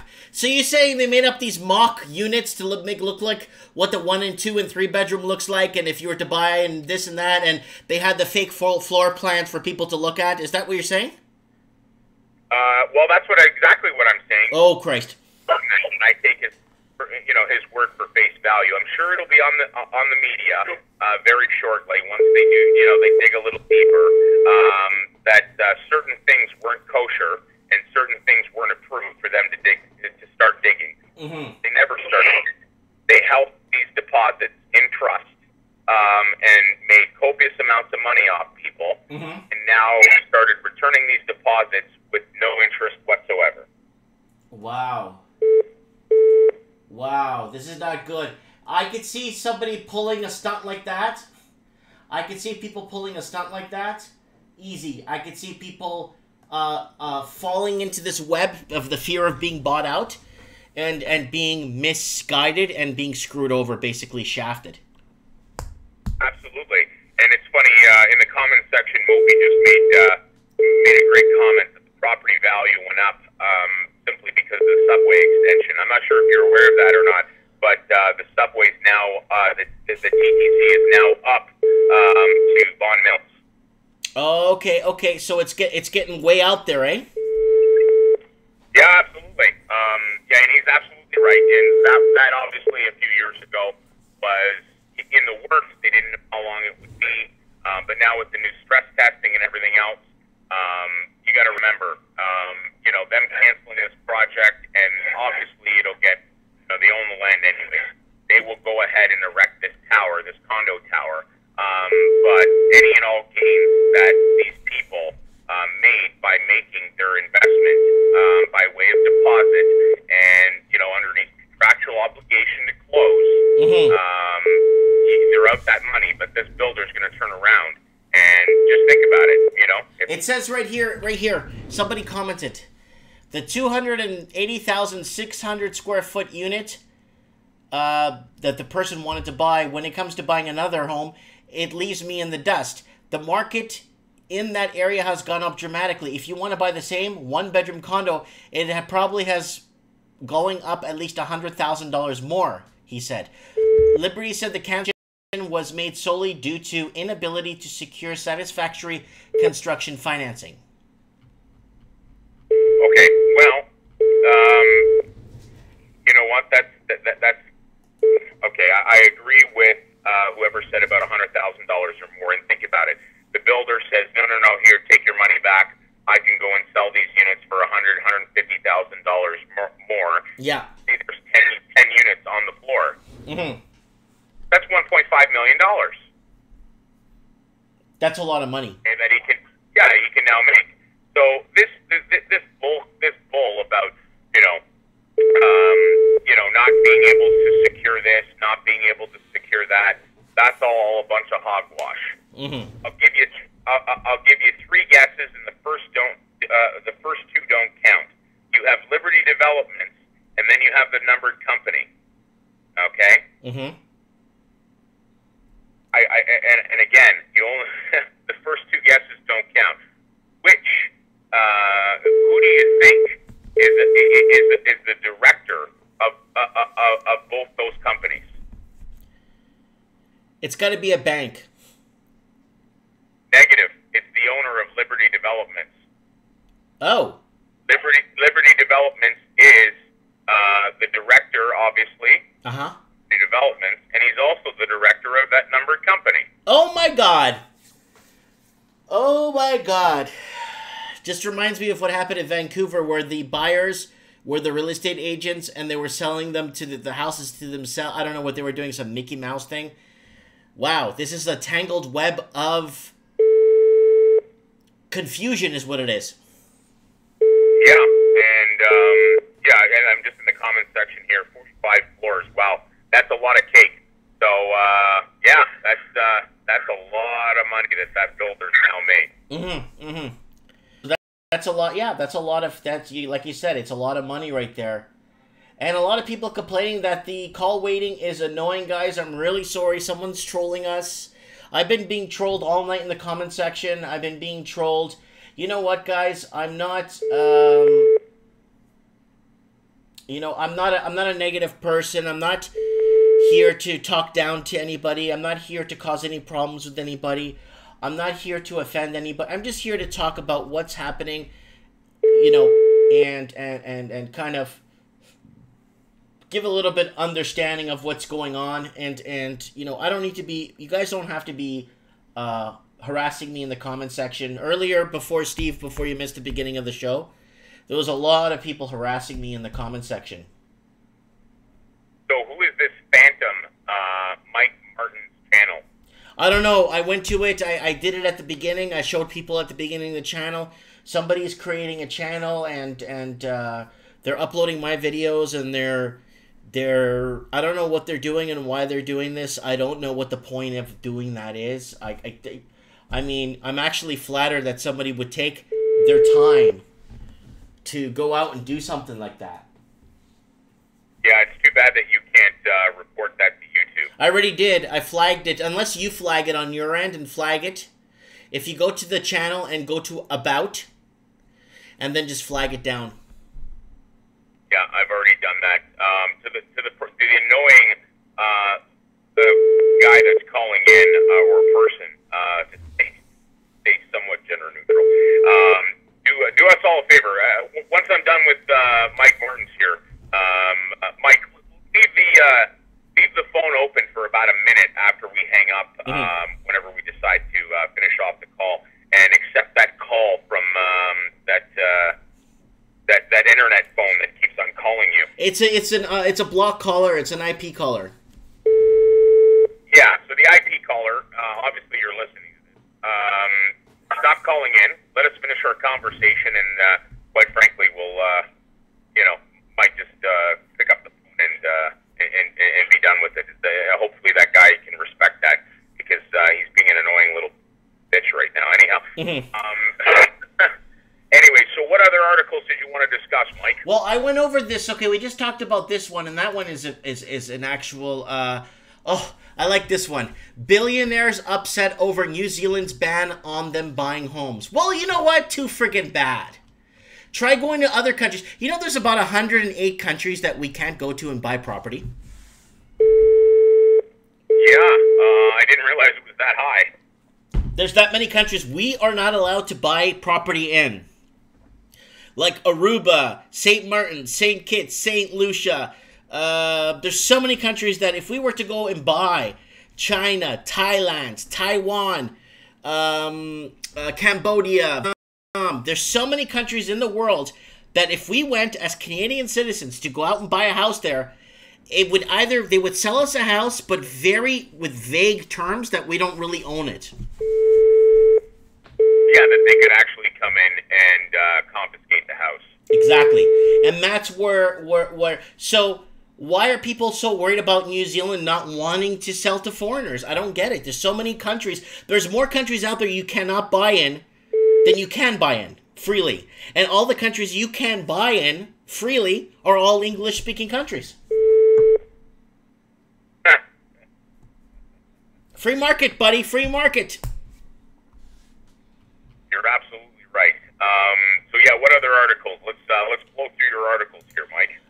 House prices predicted to keep falling in Melbourne and Sydney. Units take biggest hit. Lots of people watch me down in Sydney, down under. A lot of people from Australia right now in the comments section. And prices to new listing ratios are not looking good right now. And CoreLogic is combining city house prices and city sales to new listings are not looking good in the graph. And Sydney and Melbourne overvalued to the tune of 25%. Wow. Yeah, Sydney and Melbourne have been going through this for the last. I think it's been the last. I think it's 13 years now. Actually, you know what? Australia's been in a housing boom since 1977. They've never experienced a real crash. So their housing market's been in a bear market since the 77. Now, let's go off to Sydney Morning Herald. This was sent to me. Housing affordability problem pushes up rent prices on Sydney's fringes. Domain rental report. Again, renters in the Blue Mountains would have felt the biggest pinch over the last quarter, with rent prices increasing 4.7% or $20 a week. So they pay weekly their rent there, right? On Central Coast, rents increased the strongest level annual growth of 5.9%. So rents are going up in Australia. Again, this is the fourth rent hike in the last 15 months. Where is this here? Rent in Toronto is skyrocketing too. I think they were saying for about 100 square feet, you're paying about $2,200 a month. Mm-hmm. What? Say that again? $2,200 a month for 700 square feet. On Mars? No, in Toronto. I would pay that in Mars if I was living on Mars. Holy shit. Or maybe if I was like, I would pay that much if I was living on a cruise ship. Anyways. Yeah, absolutely. And not to mention, do you know what it costs? Or not so much what it costs. Do you know what you need now to buy one of those average one-bedroom plus dens in Toronto? And keep in mind, you needed about $76,000 or $77,000 minimum in terms of income in order to buy just a year ago. Do you remember? But I did a video about that. Your TDS, fitting the TDS with your loan to value, and then taking your income and the average income. I took the average income, and I did an 11 or 12 minute video. I picked a house on random on MLS.ca, and then I picked a random house, and then from there I took that house and I showed how much it would cost to buy. It was an $800,000 2-bedroom townhome in Coquitlam, like 30 minutes outside of Vancouver, and I made a video showing what the average family needs to make and how much they need to put down, and it was just a ridiculous amount. I think they had to make $180,000 a year just to cover their nut. Yeah, well, you know what type of cake you need to be making in order to buy a condo today in Toronto, a 1-bedroom plus den annually. You need a 6-figure income for sure. Yeah, you need $100,000. Yeah, you need to make at least 100 large, right? $100,000 in order to buy a box in the sky, 1-bedroom. If you're lucky, it's a den. Realistically, it's some sort of a nook, as we call it in the industry. Yeah. Or an alcove. And we're not. We're talking. I don't even put a standard bathtub in. Someone's commenting in the comment section. Mike, I learned something today. I did not know that England owned property in Canada or the Crown. Oh yeah, that's the Crown land. We're not independent. For me to be government, they make it so complicated. I have to know French. I have to, make sure I correspond with England and make sure England approves me. You know what I'm saying? It's. Yeah, it's crazy. Absolutely insane. Okay, Evil Ant from Sydney. My rent in Sydney for a 2-bedroom apartment is $2,715 a month. That's $625 a week. Wow. And what's the average 3-star hotel or motel cost a night? Oh, in Sydney? Oh, Christ. Maybe like 225 a night? 210 a night? Okay, all right, that's fine. Yeah, I know. It's interesting to draw the parallels to it. Woo! Dollars a month. That's a lot of money. So evil ant, you must be making a pile of money in order to fork out $2,700 a month, plus your utilities and everything else. I know some of that may be included in. Evil ant, evil ant. I know you're listening. Does that include your water? I don't know if you pay for water down in Australia, or hydro, your heat, your air conditioning, electricity, cable. What's included in that $625 a week? Do you get a maid? Yeah, and does she wear all her clothes when she cleans your house? But yeah, no. People are... Okay, let's see if he replies here in the comments section. So, next article. Thousands attend protest demanding action on housing crisis. This is from 2 days ago, and it is from... This was sent to me from Ireland, from Dublin. Tens of thousands of people have taken part in a protest in Dublin demanding action to end the housing crisis. And right now in Dublin, in Ireland, it's not as bad as London, or as bad as in other English-speaking countries. The average medium 3-bedroom home there is still about £160,000, up to $200,000 right now. But the cost of living and the cost, a lot of foreign investing has moved itself to Ireland in the last 6 months. And now the Irish proper is actually feeling the push right now. Wow, I didn't know that. Yep.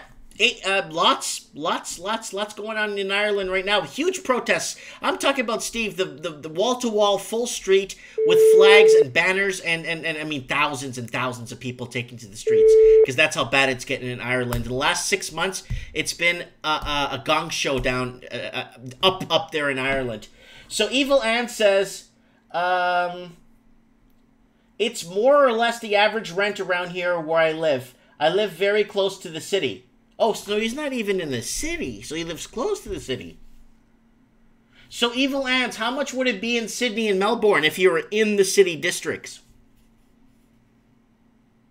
So, Anon is paying $540 a week in Sydney for a 1-bedroom. That's $2,300 a month. No air conditioner. And off the highway. Total dump. Wow. Yeah, you have no idea, Steve, how bad it is in Australia and New Zealand. It's so bad. It is so bad there that the Australian proper, like I've been reading articles from there for the last 2 to 3 years. There's people moving thousands of kilometers away from their major cities to buy something out in the country because they just can't, they can't afford to live anymore. Yeah, I think that has to do with foreign influence, to be honest with you. Yeah, that's everyone knows that, but that's how bad it's gotten. And they keep bringing up this bullcrap supply and demand in Australia. There's so many empty units. I think in Sydney alone, I think there's 46,000 empty units. From what last I read last time. Let's move on here. So now, again, this is from The Guardian from London. Stumpy data and Brexit have killed London market. So I don't know if you know this, Steve, but the housing market in London has been sharply falling for the last 12 months in a row. Okay. It's nosediving, big time. And they're blaming Brexit. They don't want to blame what's the contributing factor, which is affordability isn't there anymore for the London proper. So a lot of people that were living in London and in that region there of that whole lower London area have moved to Middle England. So they moved 300-400 miles north to Middle England, right? Right. So that's what's happened. So a lot of people are leaving London. A lot of millennials have left London. London is seeing a mass exodus like California is. Let's move on. New numbers show exodus from San Diego County and California, and this is very scary. This is very scary. They're you know what they're looking at, Steve? 6,000 people a day are leaving California. Sorry, 6,000? 6,000. Wow. That's only U-Haul numbers with the call-ins they have with people leaving. So they don't have enough units for U-Haul. So if you're going to California and you need a U-Haul, it'll cost you $200. But if you're leaving California and you need a U-Haul, it will cost you $3,000. Wow. You know what? If if I didn't own my own business, I'd be going out there with a straight truck and charging people $1,500 and be done with it. Yeah, that's it. Mass exodus from California again. More mass exodus. People born and raised in San Diego. People born and raised in LA County. People born and raised in where's that? People born and raised in Hollywood. People born and raised in Anaheim. Mass exodus is affecting nearly 16,000 people. Oh no, they had a loss of 16,000 people just in San Diego County. So it's moving. Everyone's moving out. And you know what? What bothers me is the 44,000 empty homes they have in San Diego. Yeah. Oh, never mind. I was wrong. A recent analysis found 57,000 of the region's homes are vacant in San Diego. Okay. That's huge. This is affecting. Steve, and I've been preaching this for the longest time. This is affecting every English-speaking country. Any country that speaks English that has a free market, even Jamaica. Jamaica is experiencing this right now. Yeah, it's almost like it's becoming a global problem. Yep. But what language does Jamaica speak? English. They're all these countries that for some reason are being targeted as good investment opportunities, and I don't know why. So Evil Ant is commenting. I moved from according to housing in New South Wales rent and sales report medium for a 2-bedroom apartment in the city, postal code 2000 is $3,454 a month. That's $795 a week. That is in New South Wales. That's in the downtown Sydney area. $3,454 a month, Steve. Wow, that's a lot of cake. Mm-hmm. Daniel O'Brien, 57,000 empty homes in San Diego. Yeah, I think that's what you said, right? Yeah. Yep, that's right. That's what's happening here. That's what they're saying. The region's homes. They're saying region. So San Diego region, I guess? Yeah, San Diego's a pretty big place. I was actually just recently in California, stopped into San Diego. It's a great place. Went to the zoo, went to a whole bunch of other places. Mm-hmm. It's great. They're north up into the Rancho Santa Fe and stuff. They have some rather large homes up there where the elite live. But at the same point in time, yeah, I can imagine, people leaving, so on and so forth. A lot of storefronts, a lot of bars were closing down, not open during the week, only open on Friday and Saturdays. Yep. And I actually spoke to a bar owner.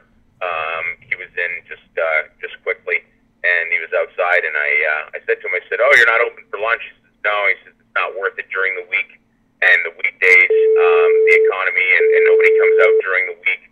They come out on Friday and Saturdays, and it's usually the under 25 crowd that where I make my money."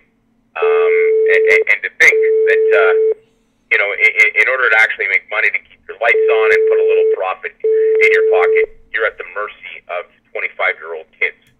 Oh, right. Well, they're not kids, but anyhow, generally speaking, they're the under 25 crowd is they're students. Mm-hmm. Mm-hmm. I know what you mean, millennials, or soon to be millennials. Yes, absolutely. But yeah, no, San Diego is a beautiful place. Don't get me wrong. There's a lot of things. San Diego has a lot to offer in terms of seeing sights and stuff. It's great if you're a tourist. But I'm just wondering where all these people are going to go. You're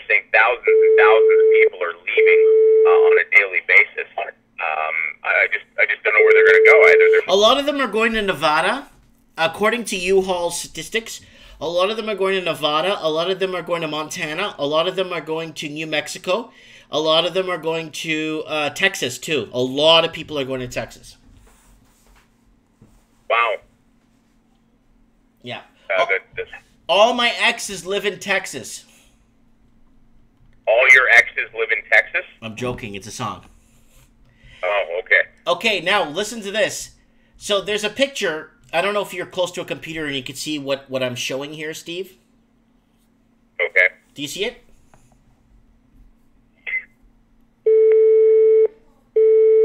Yeah, I see it. Guess how much money that house is selling for in San Francisco? $1.3 million. It's actually going for $800,000. So you're technically right, Canadian. It would be $1.1 million. But yeah. Yes. But look at that. Look at that. I can't believe it. I have a question for you. Is Vancouver about the same, or is it worse? Oh yeah, there's houses that are a lot worse than this one, and they're selling for 1.4 to $2.5 million.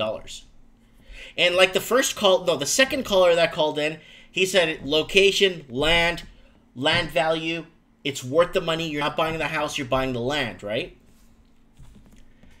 But I don't know. I don't know if it's worth it. For me, I don't think so. Let's move on. Okay, ready. Portland, Oregon. I got this article sent to my email from someone that works at KGW News.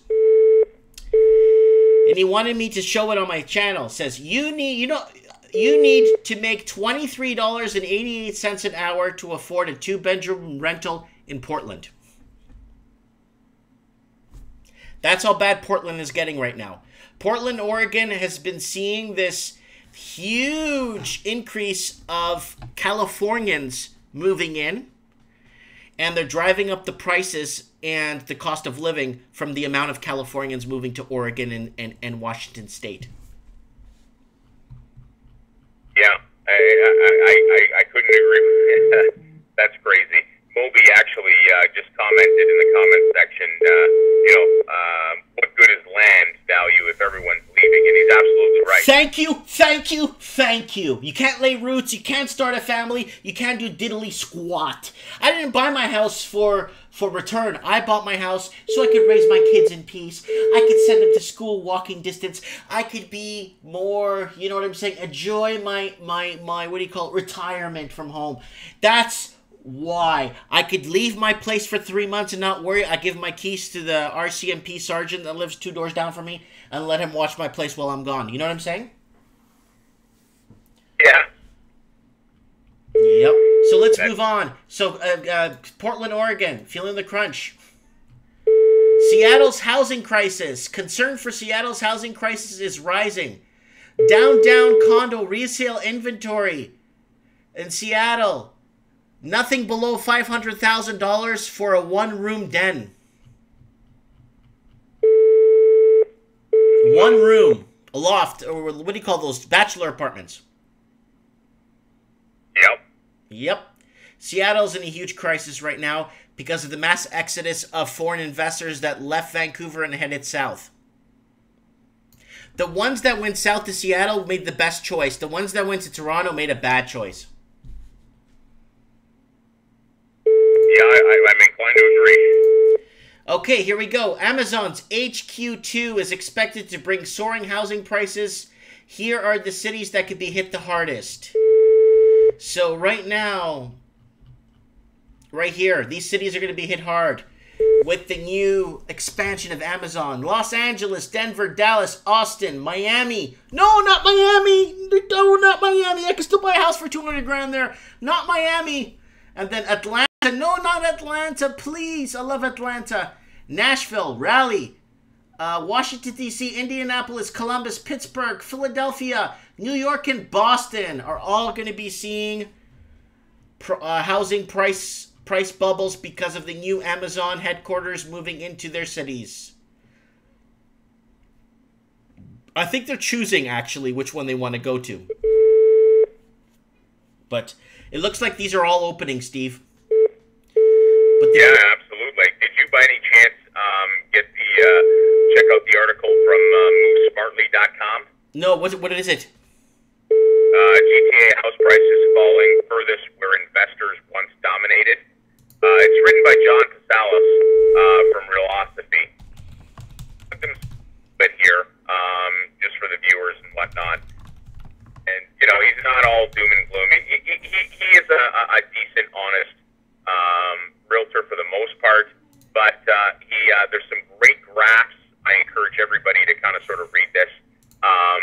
The charts, it shows percentage of properties purchased by investors from 2012 to 2016. And one thing that stands out is the investors were mostly dominant in York Region municipalities like Aurora, Newmarket, Markham, and Richmond Hill. Okay. He's basically single-handedly explaining the irrational exuberance. Did you by any chance find that, Mike? No. Send me the link later. I was looking it up. I was getting something else. I'm finding other things here when I type that in. It could be one of those articles we're not supposed to find. Well, if you Google Toronto real estate market, it should show up in top stories. Okay, Toronto real estate market. Okay, let's see this. Mandela GTA, Twitter's critics.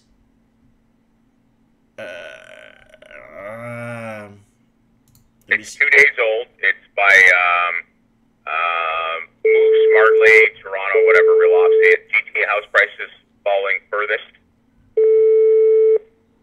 Oh, I already read that one. Sorry? I already read that article.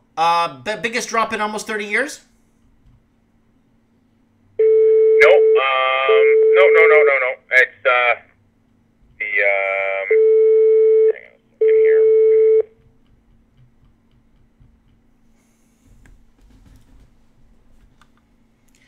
Buddy has a strong battery on his phone, eh? He keeps calling here. Yeah, so it's Move Smartly. If you go to movesmartly.com. Moose?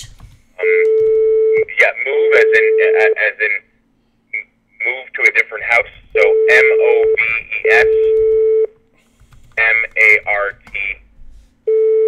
MoveSmartly.com. So Move Smartly. Smartmove.com. Oh, hold on. There's a good article from that. Why Toronto's real estate market isn't crashing anymore. That looks like a good article. Oh, here we go. GTA home prices falling furthest where investors once dominated. I see it here. Q1. That it kind of explains the irrational exuberance.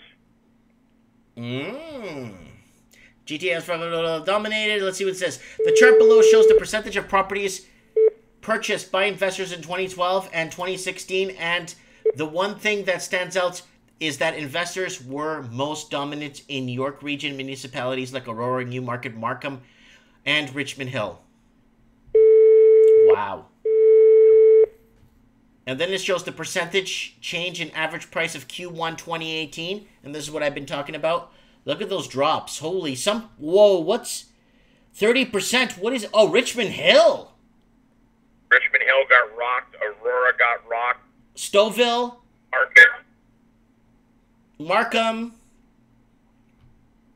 Brampton, not too much. Toronto, not too much. Ajax, not too much. But Richmond, holy smokes. Holy smokes. So what happened with the anomaly in 2017, Steve? It's gone. I'm joking. I just wanted to bring that up. You got your computer beside you? I want you to see this, guys. Everyone, pay attention, guys. Whoever's been sleeping through the show, please pay attention, please. This is a new site. This is the new Google that's starting up. That's selling Canadian real estate in China. So if you're watching this, pay attention. Chinese site to start making new Vancouver condos to millions of potential foreign buyers. This is probably why we won't have a crash if we don't. because whatever goes down will just be immediately scooped up before we have a chance to go even see the property and give an offer.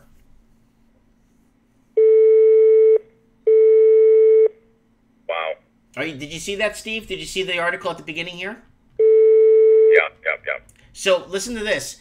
A Chinese website that markets international property to buyers in the People's Republic and elsewhere has just struck a partnership that could potentially expose 300 million new customers to real estate in Vancouver and other cities. So I read an article about this 2 weeks ago, and a lot of people, there it is. Do you see that, Steve? Yep. That's in Richard Street, Greater Vancouver, British Columbia. That's the unit there. And I'm not sure what the other writing says because it's in Chinese, so I can't read it.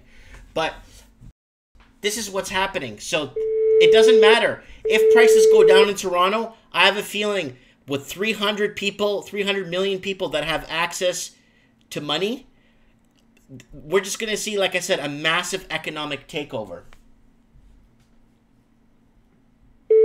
That's insane. Shout out to JW if you're watching this live stream or you're watching the show after the fact, and you get this clip here that Mike's talking about right now. Please comment. He's very active in the 905, especially in the Markham area. I do believe he's of Asian descent, and he's very, very up on the Asian foreign buyer and influence. I'm sure he could be really, really fantastic. So I'll look out for a comment after the fact once this is no longer. We should get him to call into the show. Yeah, he's really, really knowledgeable. So it's JW his handle, for lack of a better term. Yeah. He's all over the Markham, Richmond Hill, 905 area. Mm-hmm. So this is what the last story I wanted to actually touch on. I'll do some Vancouver stories. I just want to keep people aware that there's a fake channel going around, guys. Please, guys, this is a fake channel. If you see it here, it's got my name all over it, but it's not me. So if you receive a message from this other person that looks like me, it's not me, guys. So I just wanted to put this out there for you guys that this is a fake page. I've already reported it. If you guys could go in and start flagging it for me, I would really appreciate that very much. And what is, yeah, so this is it. Chinese sites to start marketing new Vancouver condos. I did read this article 2 weeks ago, and it got really bad in the comments section. A lot of people fighting, you know. And, of course, that's going to start causing problems, right? So, I don't know what's happening, Steve, when it comes to that, because I want to see a correction in pricing. I want to see the Canadian proper that works 3 jobs to be able to afford and live a normal life and lay roots and start families. But this won't happen if basically if this happen, I mean, it just won't happen. You know what I'm saying, Steve? If people are completely getting bought out of the market. Now with people with access on their computers to buy milk, eggs, honey, and a condo in Vancouver, how can you, you know what I'm saying? How can you compete with that? Yeah, you really, truly can't. The government needs to step in.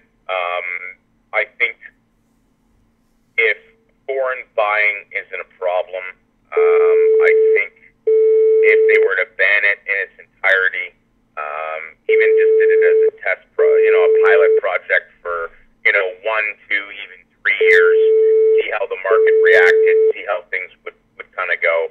I mean, make no mistake, Mike. I mean, if people are coming in here as foreign buyers and they're buying property, they're not coming here to live, to live year round. They're not here to invest in the infrastructure and you know what I'm saying? Yeah, the amount of money, just if you peel back the layers, the amount of money, forget about foreign money. If you look at the immigrants, the amount of immigrants that send money and suck it out of the economy back home is Steve? Oh. There. Yeah, I'm right here. You hear what I said? No, you something to suck it back out of the economy and take it back home? Yeah, that's what a lot of immigrants are doing. They're coming here, they're making money, and then they're sending a good portion of it back home. Scary, scary, scary. Anyway, Steve, it's 9 o'clock here. I think it's midnight over where you're at. I'm gonna call it a night. And for the people trashing me in the comment section, like, I mean, I got trolled pretty hard. I get trolled pretty hard today in the comment section. I got a lot of great callers, a lot of points of views coming in, and that's really nice. Yeah, don't worry about the people that are trolling you and this and that. They obviously have nothing better to do, or they feel threatened. There's more and more people, tuning into the show. A lot of people are getting a lot wiser. Again, people, stop listening to organized real estate. Please, for your own well-being, stop listening to organized real estate. Yeah. Anyway, Steve, I really appreciate you coming on to the show. It's always a pleasure.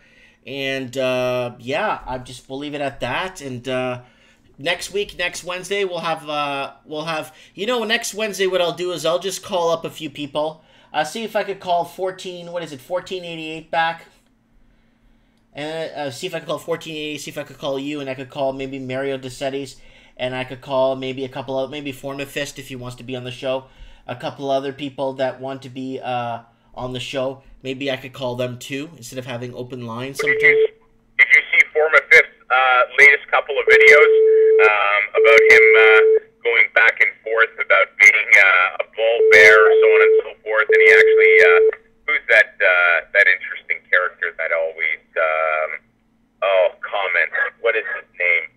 Oh my God. He mentioned it in his video. Mm-hmm. It escapes me his name right now. But anyhow. Does he comment on my videos too? He does. He does comment on your videos. Mike Hecker? No, not Mike Hecker. Oh man, what is it again? I can't even remember what his name is. It's okay. It's okay. It's gonna bother me, but in any event, not. I'll see if I can get him on the show again, so maybe he could. I want to do a show with him, Formafist, just about this. What's happening with this? Do 300 million Chinese have is that middle class strong enough to take over Canada?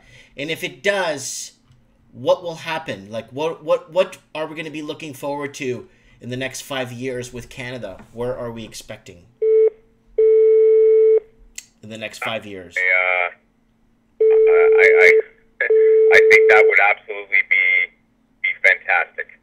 If we can get a few people on the show, that would be really, really great. Yeah. What I'll do is I'll just call in. I'll call a few people directly. I think it'll be a little bit easier because having open lines, it takes a lot of balls and courage to have open lines. You know that, right? Yeah. No, I hear you. Oh, his name's Baseline. Baseline. Yep. Baseline comments a lot. Yeah, Baseline. He's obviously a real estate owner. He's tried to bash me a couple of times, tried to. What about that crazy Russian guy? Oh, I came across his channel the other day. He was in the comment section and he commented on some organized real estate video. Mike, that guy's so over leveraged, it's not even funny. Oh yeah, that guy has no money. That guy has no money. Crazy Russian man has no money. Yeah.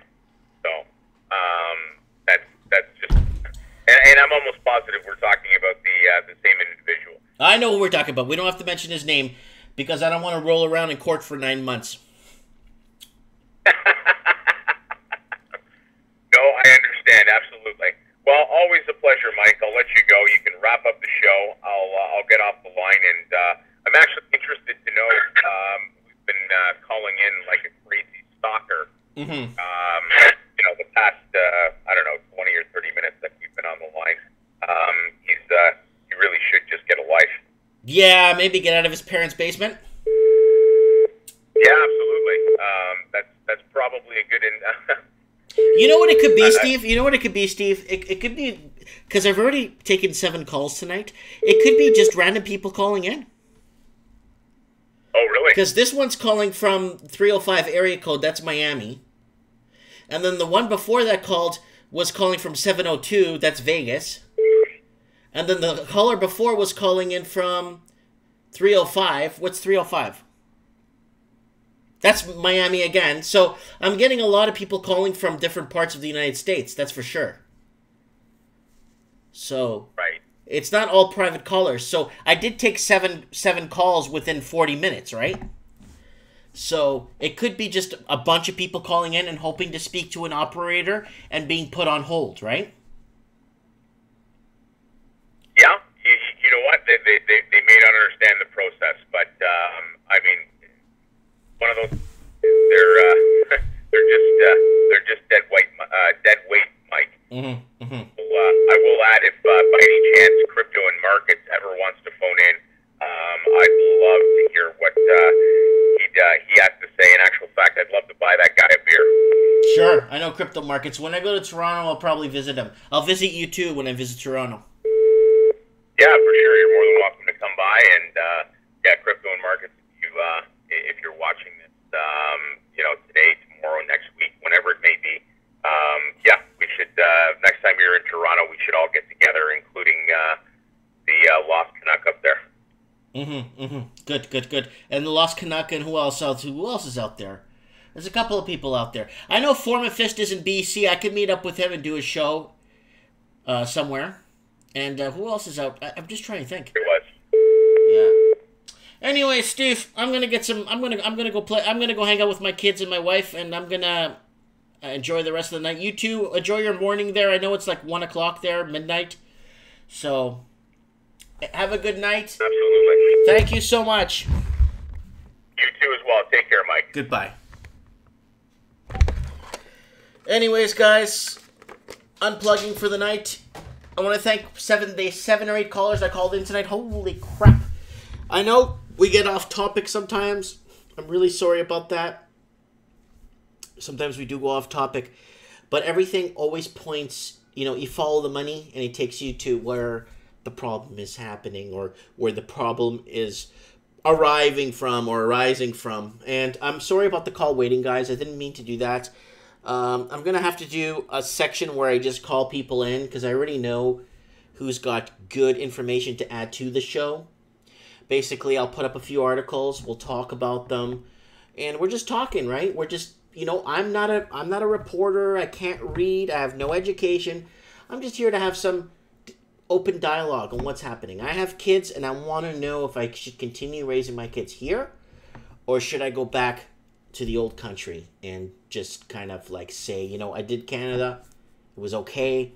And it's just not my cup of tea. You know what I'm saying? I just want to make sure I'm doing the right decision for my kids, So